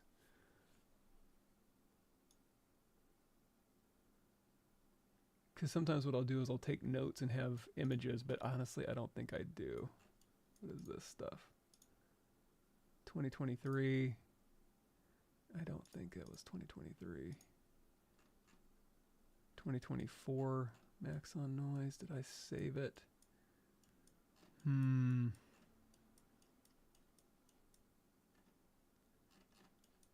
Yeah, I don't know. I should have images of all these noises, but you could go in here and say, okay, yes, I want to add surface noise to this. Let's go ahead and crank up that strength. Let's turn off mix basic noise, plug-in scale. Strength? Yeah, I guess that's right. It's basic noise. It's kind of doing something weird. I was going to show you. Let's see. Let's try something else. Booyah.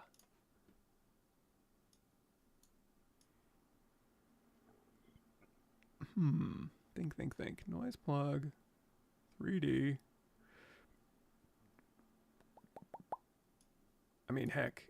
In fact, if we turn off noise plug and we just go in here to basic noise. Turn that strength way down. You can also go in here and kind of play around with this. Get some nice noise going. We can say okay, and then instead of using this, you know, applying this, we can say mask by noise.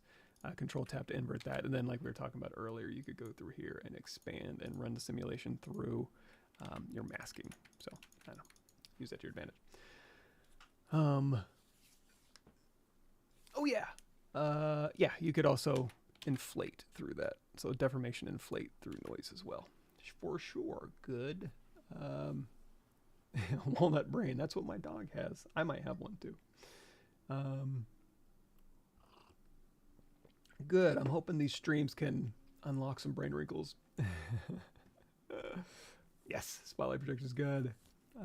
Thank you, Hamatan. Do you use a Cintiq for sculpting and or a mouse and a keyboard? I have a keyboard and a Intuos Pro tablet. Nothing fancy.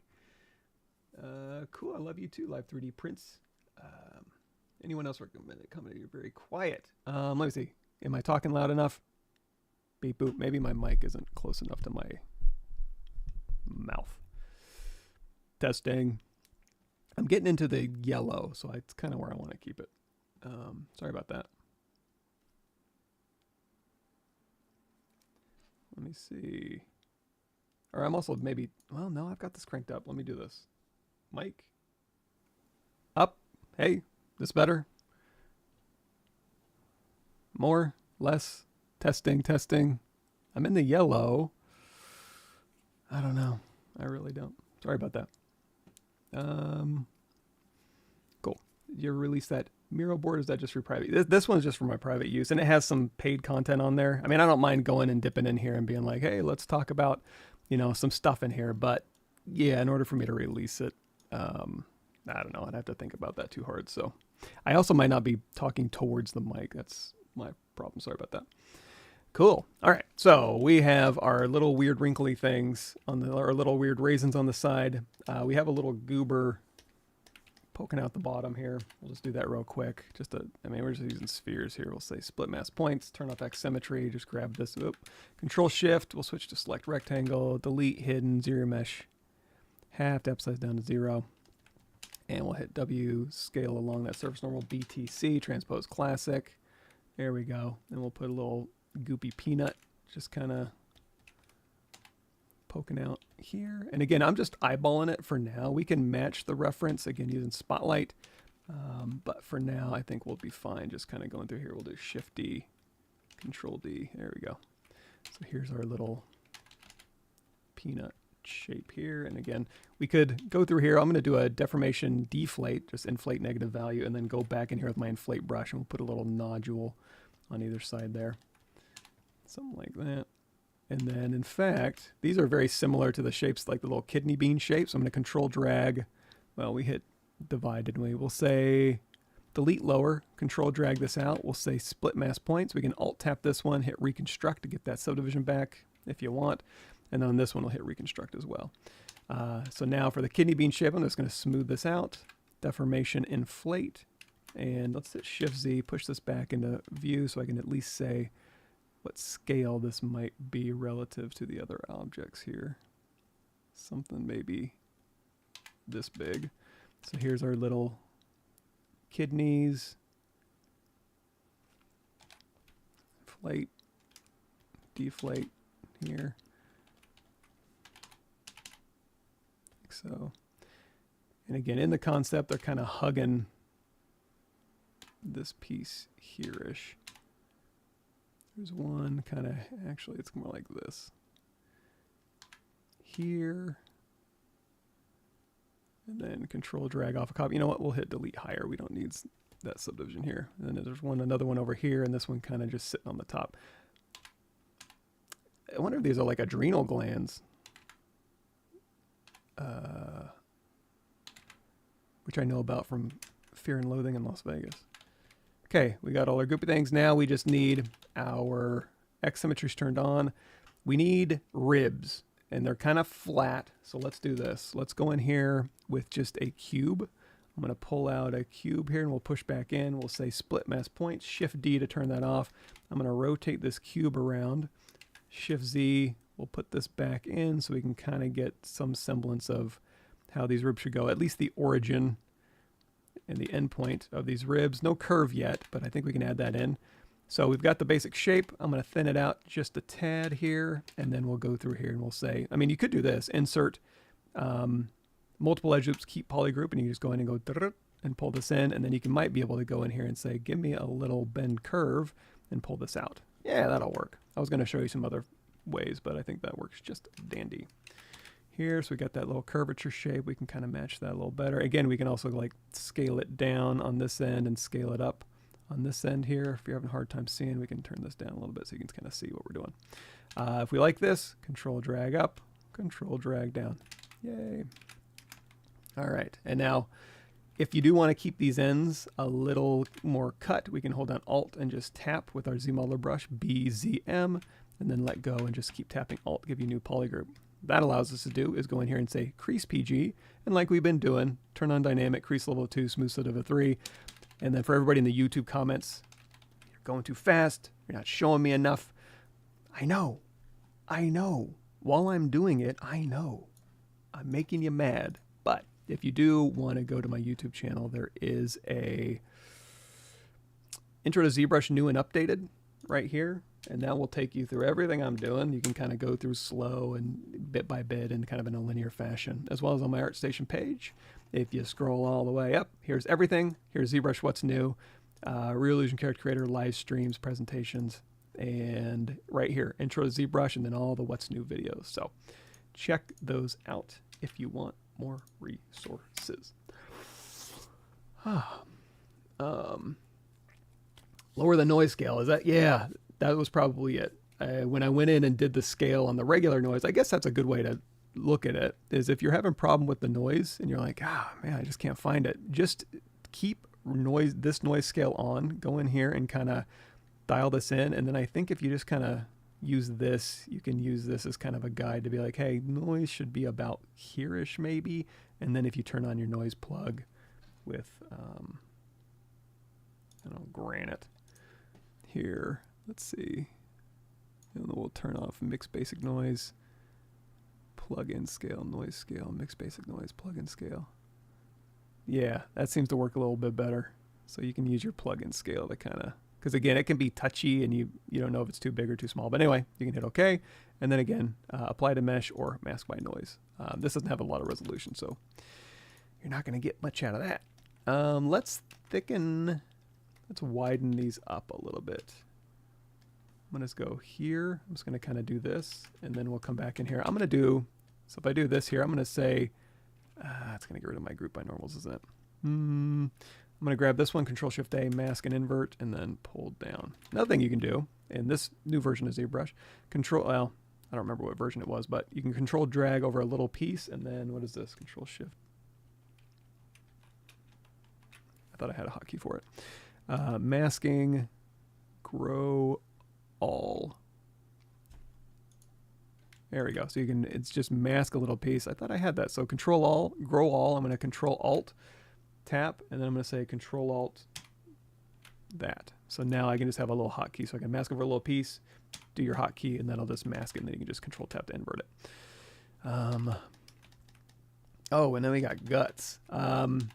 If we're going to do a pile of guts, the brains were just kind of brain folds. Guts are a little bit different. Those are like a mass of intertangled things. What's the best way to go about doing that? Let's do this. Let's turn everything on. Let's take our resin tank here, duplicate it off. I'm going to slice off, let's do Shift D. here. I'm going to say geometry modify topology, delete hidden. Control W. I'm going to Q mesh polygroup all inwards and then display properties flip. We went over that earlier. So now I've got like a little bucket that I can catch my guts in.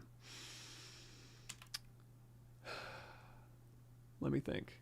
B, C, a couple different ways we can do this. I'm going to try curve flat.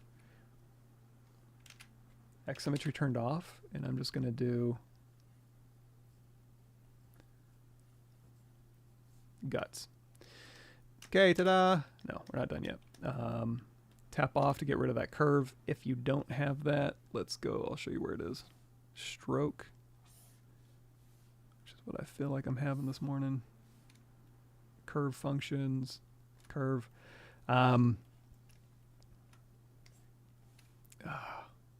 hate that. There's other preference where you can say, hey, on the left side, allow me to have multiple things open. I don't feel like finding it. Stroke. There we go. Getting rid of those curves. You can go in here, curve mode, or sorry, under the curve menu and hit delete. No, curve functions, hit delete. Or you can tap off. So now we have a pile of guts, right? And we're going to say split mass points. And we're going to turn off everything except for our new bucket and our guts. Now, what I'm hoping is, let's go in here, just for visibility, visuals. Let's go in here to geometry, dynamic. Let's, we'll keep one smooth on. And then we're going to go in here to thickness, and we're going to make this kind of just square. Also, smoothness up to 1. So they're nice. It's just basically a nice pile of guts, but they're overlapping, right? Let's try this. Let's move this into place. Let's go to our dynamics. Let's turn off expand. Turn on gravity. Turn on collision volume. Turn down inflate. Turn up the resolution. Turn on self collision. Turn off floor collision. Run. Yeah, that might work. And then it'll just go through and collide with the ground eventually, and then start spilling out because there's not a lot of resolution to capture. But honestly, I think this will kind of work. Let's go back here to smoothness. Turn that down. So up 100, down to 0, maybe somewhere in. I guess down to 0 is better. So now we have a bunch of intestines kind of sitting in a pile, and I can duplicate this and rotate it. So I think this might work. So now this isn't real. So if I turn off dynamic, you're going to see really it's just a jumble of this. But when we turn on dynamic, number one, it smooths it once, and it also gives us thickness at 0.6 whatever. If we like this result, we can say apply, and now it's real geometry. I'm going to hit control. I want to find. I was going to say I could find the end caps, but I think this will work fine. So I'm going to do Control W, make this all one polygroup. I'm going to get rid of the creasing because I don't want cube guts, right? We're going to say uncrease all. I'm going to hit D for dynamic again, and it's going to inflate it because it has thickness now. We're going to turn thickness off. We're going to turn smooth subdiv up to 2 here. And let's go in here and say polish by feature open circle a couple times, and then go in here and inflate, and that will kind of give us maybe don't polish by feature. Let's try maybe polish by feature close circle and maintain our volumes, and then go back in here with deformation inflate. That'll kind of give us, I don't know. Let's try it. The bucket will turn off. I said we'll turn off. Transparency, we'll hit W. We'll stuff this down at the bottom. We can use our move brush to kind of make that fit. We can hold down control and drag up, make a copy. We'll just rotate this around here. There we go. So we got a little pile of guts. And let's go in here with our move brush. We'll just do a little finesse work here. Let's merge this. Oh wait, we don't need to merge it down. I just need this to work. There we go.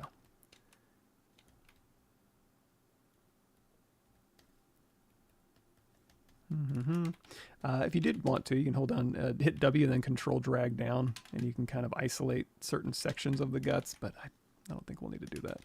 So now let's make everything fit. The bones here need to be, yeah, they kind of follow the contours, right? So we'll just kind of stick those here. And you know what? Let's go in here with our move brush. Let's mask this, control tap to invert that, control tap to blur it, and we'll just push back there. What else we got? What else we got? What is this? Oh, our bones are still poking through. Good enough. Now, if we wanted to render this transparent, we could do it natively within ZBrush, obviously with the redshift renderer and just assigning glass. We can also try, just as a quick thing, to go through here, and if you go to display properties, there's a BPR setting for transparent shading. Say yes, you want to turn transparency on, so now when you hit BPR, that will go ahead and render transparent. And now everything's laid out. We're running out of time, but we got pretty far today. Let's see. On a movie project of Volta Studios, it's common to use different render engines across scenes, if so how consistent lighting, shading, and visual quality maintain. I've never worked for movies, but I think yes. Sometimes they share assets, sometimes not. If it's a production that wants, I mean, it's weird when you have like, I don't know. Honestly, I have no idea how much real overlap happens, but I would imagine they're probably all, usually when you set up a studio and you're really good and you have pipelines and workflows and talent that's used to something, you just use that. And as far as making it, you probably render it out so that you have plenty of information so you can go through, and when you do your color grading, that's when you can make everything match really well, even for VFX. But and also like USD formats, and they probably have, I mean, I'm sure they have guidelines so that when you go to render, you know, whatever renderer you're using, it can output the correct layers that it needs, compositing layers and bit depth and whatever standards that need to be set. You can work within those standards in order to get the bid, and then you render to those standards so that everybody can work a little bit better. But I really don't know. I'm just guessing. Just put it on 0.5. Is there a way to store masks in ZBrush if you want to keep working on a mesh part that doesn't change topology, but you need to mask and unmask and mask and so on? That's what I usually use something like polygroups for, but sometimes, you know, there's not enough. Let's do this. Duplicate this off. For instance, this is all one polygroup, right? And we're going to say dynamic apply. And I have a mask here. And if I always want to keep masking that area, if I put a polygroup there, I can hit W and control tap it, and I got my mask ready to go. But again, not a ton of resolution, doesn't look great, and maybe I want to use polygroups for another reason. If you're not, here's one. If you're not using your poly paint, what you can do is you can go through here and you can say paint with a color only, and you can go through here and be like, hey, I want a mask there, and I want a mask here, and I want a mask here. And then if you ever need to mask these areas, you should just be able to go in here to masking, mask by color intensity, and then if we turn off our poly paint, oops, there you go, you're just masking based on your poly paint. But maybe that doesn't work very well, or you can have a duplicate of well, you can't really transfer masks very well. Well, that's one way. You can store masks in layers, so if you go in here to layers, you can say make a new layer, it's recording. You can go in here and you mask, and you can mask, and then you can turn off the recording. And then when you turn this back on, your mask will pop back up. Go back into record. I don't use masking in layers a whole bunch, but you can store masks. I guess you could also store a poly paint in a layer and then mask from that poly paint and then turn that off. And then it gets a little jumbly. What's another way you can do masks? You can, if you have UVs, you can bring in you can have a texture map, a texture applied. Yeah, but then you'd have to apply it to your poly paint. But then you could transfer the poly paint data, but then you're gonna have probably loss. I don't know. Anybody knows good masking techniques? Shout it out. Is there a way to use triplanar surface noise like you would in Substance Painter? Weirdly, the regular old noise, like if you're just using basic noise with 3D turned on, let's see, noise scale strength. This is kind of triplanar in a way. However, as soon as you go to something that's like in the noise plug, for example, checkerboard, you know, you're gonna get that skewing. No UVs, although this one seems to be working fine. Plug-in scale, there we go. Oh yeah, there it is. So that's when you get the kind of stretching on the sides, because it's kind of a planar projection based on how you came in on the object.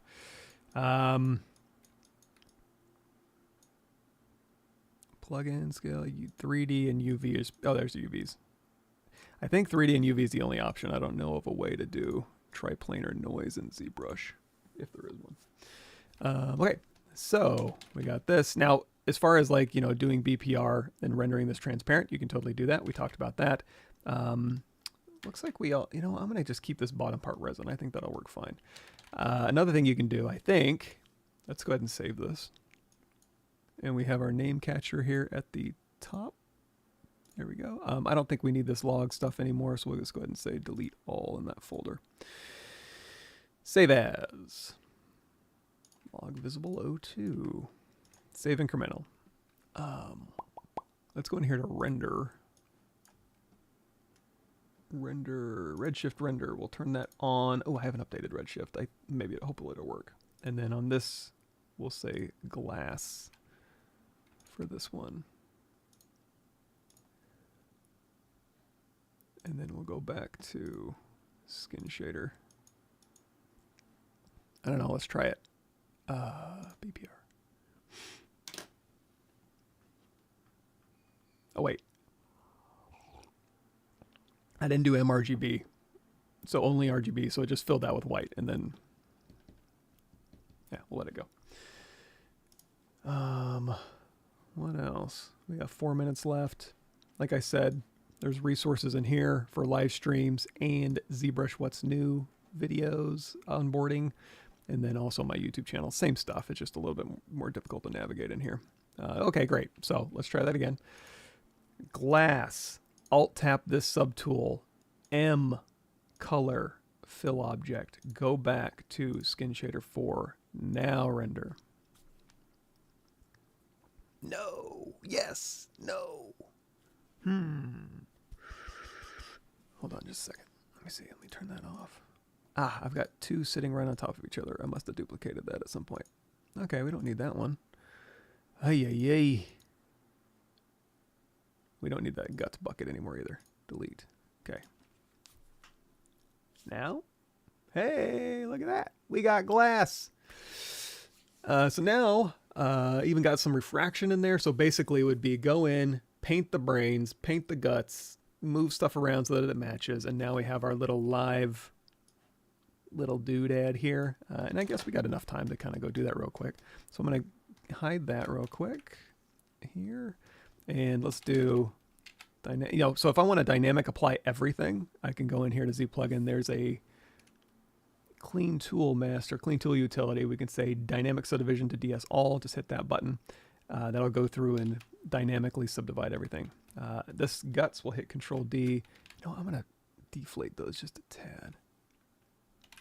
Oh, and here's another thing too. If I want to move these guts around individually, probably easiest way to do that is go in here to brush, auto masking. I'm going to drop this subdivisions down to back to subdivision, maybe level 2, and then say topological range, maybe 2. There is a topological brush. You can say B, M, T is move topological, just basically doing what I just did. And now you can go through here and say, hey, I want this gut to be looped here and this gut to be looped in here. And then that way you can kind of fix a little bit of those penetration issues since we kind of messed around. We did turn on self-collision, but it was on a flat plane that was dynamically thickened. So, obviously it's not going to do a great job. And it's not like I guess you could, if it was simple enough geometry, you could do physics simulation on like on the tubes here, and it would probably work okay-ish. But anyway, good enough. I don't know. Spend as much time as you want, moving stuff around, storytelling, and making sure everything looks just super sweet. So let's talk about this. So we're gonna go through here. We'll hit Control D to subdivide. If we want to poly paint this up, we can use this to our advantage. We can go through here. We can say we'll start with like a deep, dark red, and we'll say, what's my hotkey for that? I always forget. Control-Alt-Shift-F. That is color fill object, and we'll say RGB.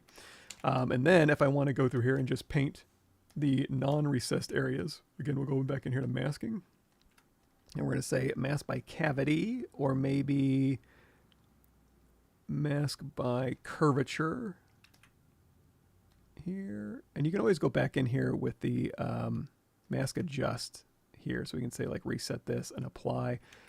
Maybe do this, apply, maybe do this, apply. It's kind of like running a levels on your masking.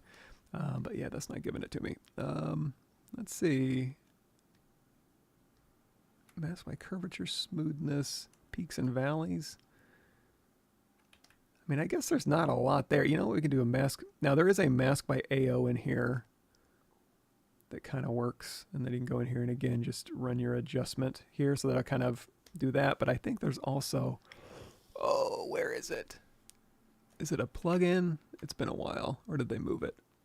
Somewhere in here is a nicer AO. That's BPR AO. Oh, man.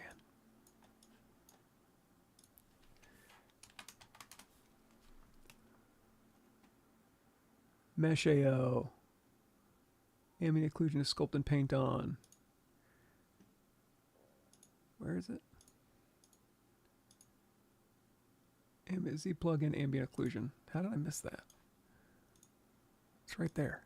There you go. So now you can compute probably a higher quality AO. But anyway, whenever you're looking for something, there's this guy named Michael Pavlovich. He's got a lot of ZBrush stuff on his channel. Some of it's all right.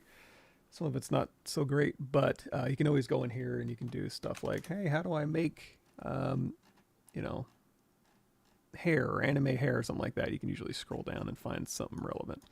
Now, here we have this mask. If we want to, we can hold down Control-Alt and tap, and that'll tighten that up. That's all also in your mask section here. So we can go through here. You can basically sharpen mask, blur mask, all that good stuff. I'm going to Control-Tap to invert that. If I don't want to see my mask, I can turn that off temporarily. It's still there, but so now it'll just kind of mask the innards. Turn off View Mask, and then I can go in here with my paint. We'll make maybe a little more saturated, a little brighter, maybe a little more purpley. And then again, RGB, we'll turn our RGB intensity down, and we'll just kind of go through here and we'll kind of paint some lighter areas here.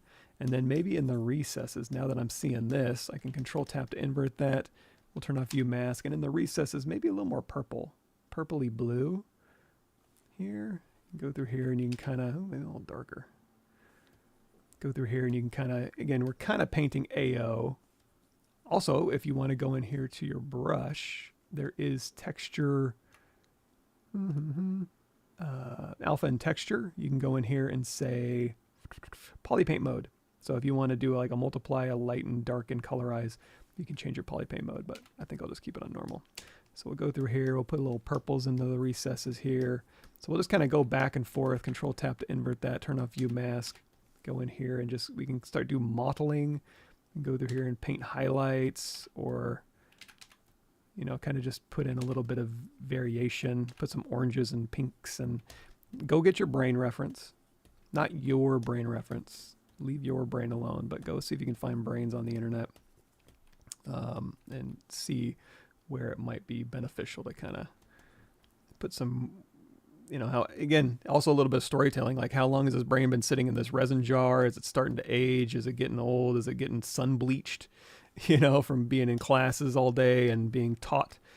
Is it made out of plastic or is it real?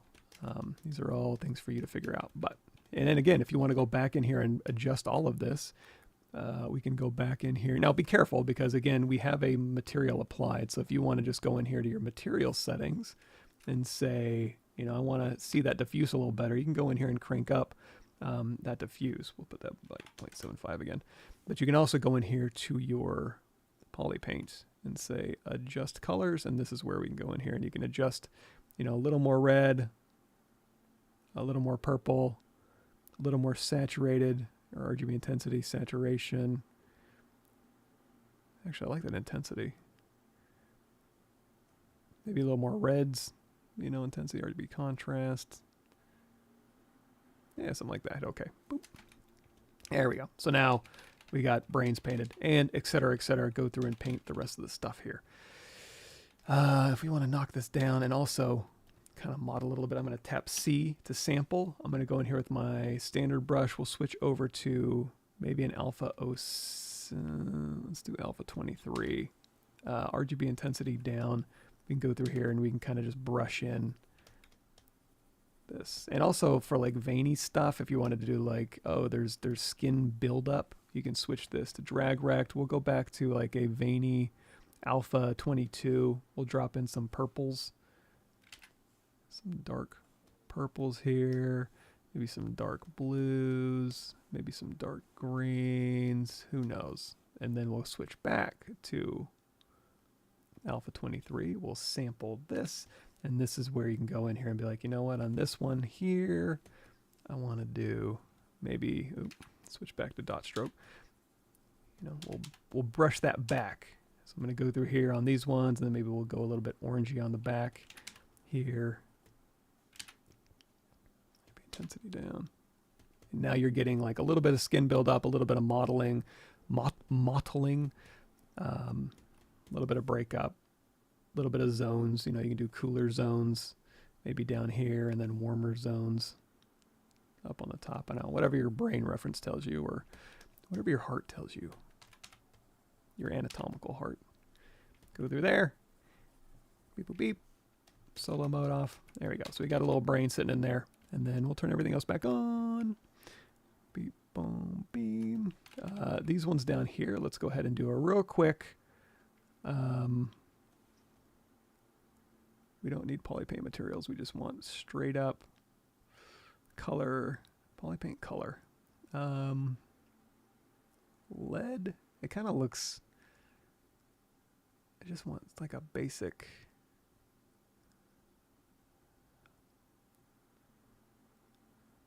simple, or I guess aluminum's fine.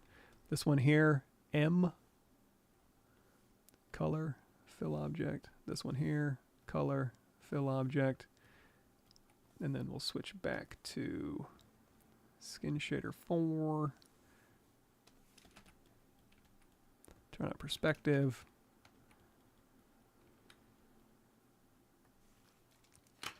Okay. New ZBrush and iPad streams would be a lot of fun to see on the stream. I'd have to buy an iPad first. And also, and it's like, oh good, now I have 13 inches of screen real estate, and now I have to have it, you know, and I don't know. It sounds like kind of a nightmare to me, but I don't know, maybe I'll get around to it at some point. Why ZBrush didn't implement a PBR system instead of BRP? I'm not sure. I mean, it would be totally cool to have like a physically based, you know, polypaint system and material system, but I mean, they make ZBrush. They know better than I do. But let's move this around a little bit more. I'm not sure. Probably implementation would be difficult. I'm guessing. That is me. That is my channel. I'm gonna tell you about my channel. Why not? Cool. So yeah, and then again, just go through and I guess just real quick. Sorry, I'm keep dragging this out, but just so you can kind of get a sense. We'll go through here. We'll say fill. We'll make this blue. We'll make this. Oh gosh, I keep forgetting to hit the right button combinations. Yeesh. There we go. This is kind of bones. The bones are his money. So are the worms, I think. That's how the song goes. Got kind of like a purple gray for these little things. Orange for these things back here. And again, you can hit D for dynamic if you're not going to be sculpting on them. Also looks like those scooched a little bit. And this is just going to look obviously very cartoony, which is okay. Let's do smooth. Yeah, I guess we got 4 on there. You know what, we'll sample this. But again, all you got to do just for a little bit of nuance, just go through here and, you know, mask by cavity, or something really simple. Just go through here with like a bright red, RGB intensity down a bit. And just go through here and just paint in some gradients. So like highlights, shadows, maybe a little bit of more purpley vein stuff in here. These are like a dark kind of purple here. And if it's just a color fill, it's okay.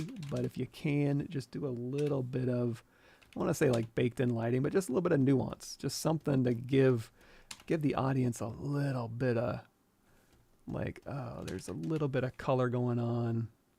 A little bit of interest. The bones too are just kind of sitting there all plain, right? So we'll subdivide those. And even if it's just something as simple as like, and we'll sample this, we'll drop that down a little bit, go in here a little bit more saturated. And on the back here, maybe it transitions to something lighter. And then on the ends here, I don't know, maybe a little more yellow color or something like that. Like just something to just break it up just a little bit. Same thing for the eyeballs even. We just say, you know what, for these, I wonder if we do a, yeah, let's try it. Let's go in here to toy plastic. Actually, it might work for all these. M. Let's try it. Color. I'm just going to put this up here. Fill object. Fill object. Fill object.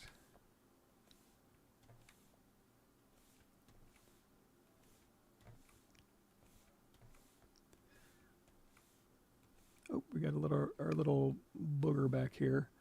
That's kind of like an off yellow. Oops. Off yellow. Yeah, and then these back here. This could just be painted detail here. So again, if we sample this and then go to like a yellow, let's go through here. It looks like it's got, let's say dynamic apply, Control D. It's got like ribbing. So RGB turned on. It's got like this kind of look. And then also maybe C sample, maybe a little darker, a little more red. And then on the bottoms here, drop that RGB intensity down. We could like just dial in. Again, just a little nuance goes a long way. So now, oh yeah, eyeballs. So I'm gonna say sample this. I'm gonna do a little bit brighter white here on the front. And then for our eyeball here, I can't see if I'm selecting. Yes. On this one here, this has been dynamically applied. Yes, good. Good. We're going to say sample this. We'll do a little more green, a little more saturated down here on the bottom. They'll kind of highlight it up. And then on the top here, we'll go a little more purple, a little darker, and put in a little fake shadow. So just a little dab will do ya. And then we'll turn everything else back on. And then hopefully this will be a little bit nicer looking. How do transfer masks made from a mesh? Oh, that I'm not entirely sure. You can, there is a, I forget what it's called. Mask plugin. Intersection masker. So if you have two objects and they're on top of each other, you can mask where they intersect, but there's not a transfer a mask from one to the other. Now you can transfer a poly paint and then do poly paint by intensity or mask by intensity, which we did earlier in the live stream. But then again, now you have to have two different types of poly paints. Yeah, layers. Yeah. So we did talk about that a little bit. So basically going, oh, that's when we duplicated this off. Now I remember. Just a real quick, let's turn this off here. So here we have an object. And we have a mask. If you can use poly paint, you can transfer poly paint easily. Just history project or Z project. Or hell, even if it has UVs, you have a texture map you can import and then texture to poly paint if you wanted to. But it would be something like, this is white color, and then go in here with an RGB, and then you can just use our RGB intensity. So mask by color. Oh boy, We got everything open, huh? Mask by color, mask by intensity. So now when you turn this off, you will have your mask set where your polypaint intensity is. And you can transfer polypaint easily. So if you can transfer polypaint and you're not using polypaint for anything else, use that to transfer your masks. Transferring it from layers, which again, if you go in here and you say, create a new layer and then record any masking that you're doing and then stop recording, you can maintain that mask. Kind of, but I don't know. I don't use that a ton. Cool. All right. Thanks, everybody. Catch you on the flip side, and have a good rest of your week.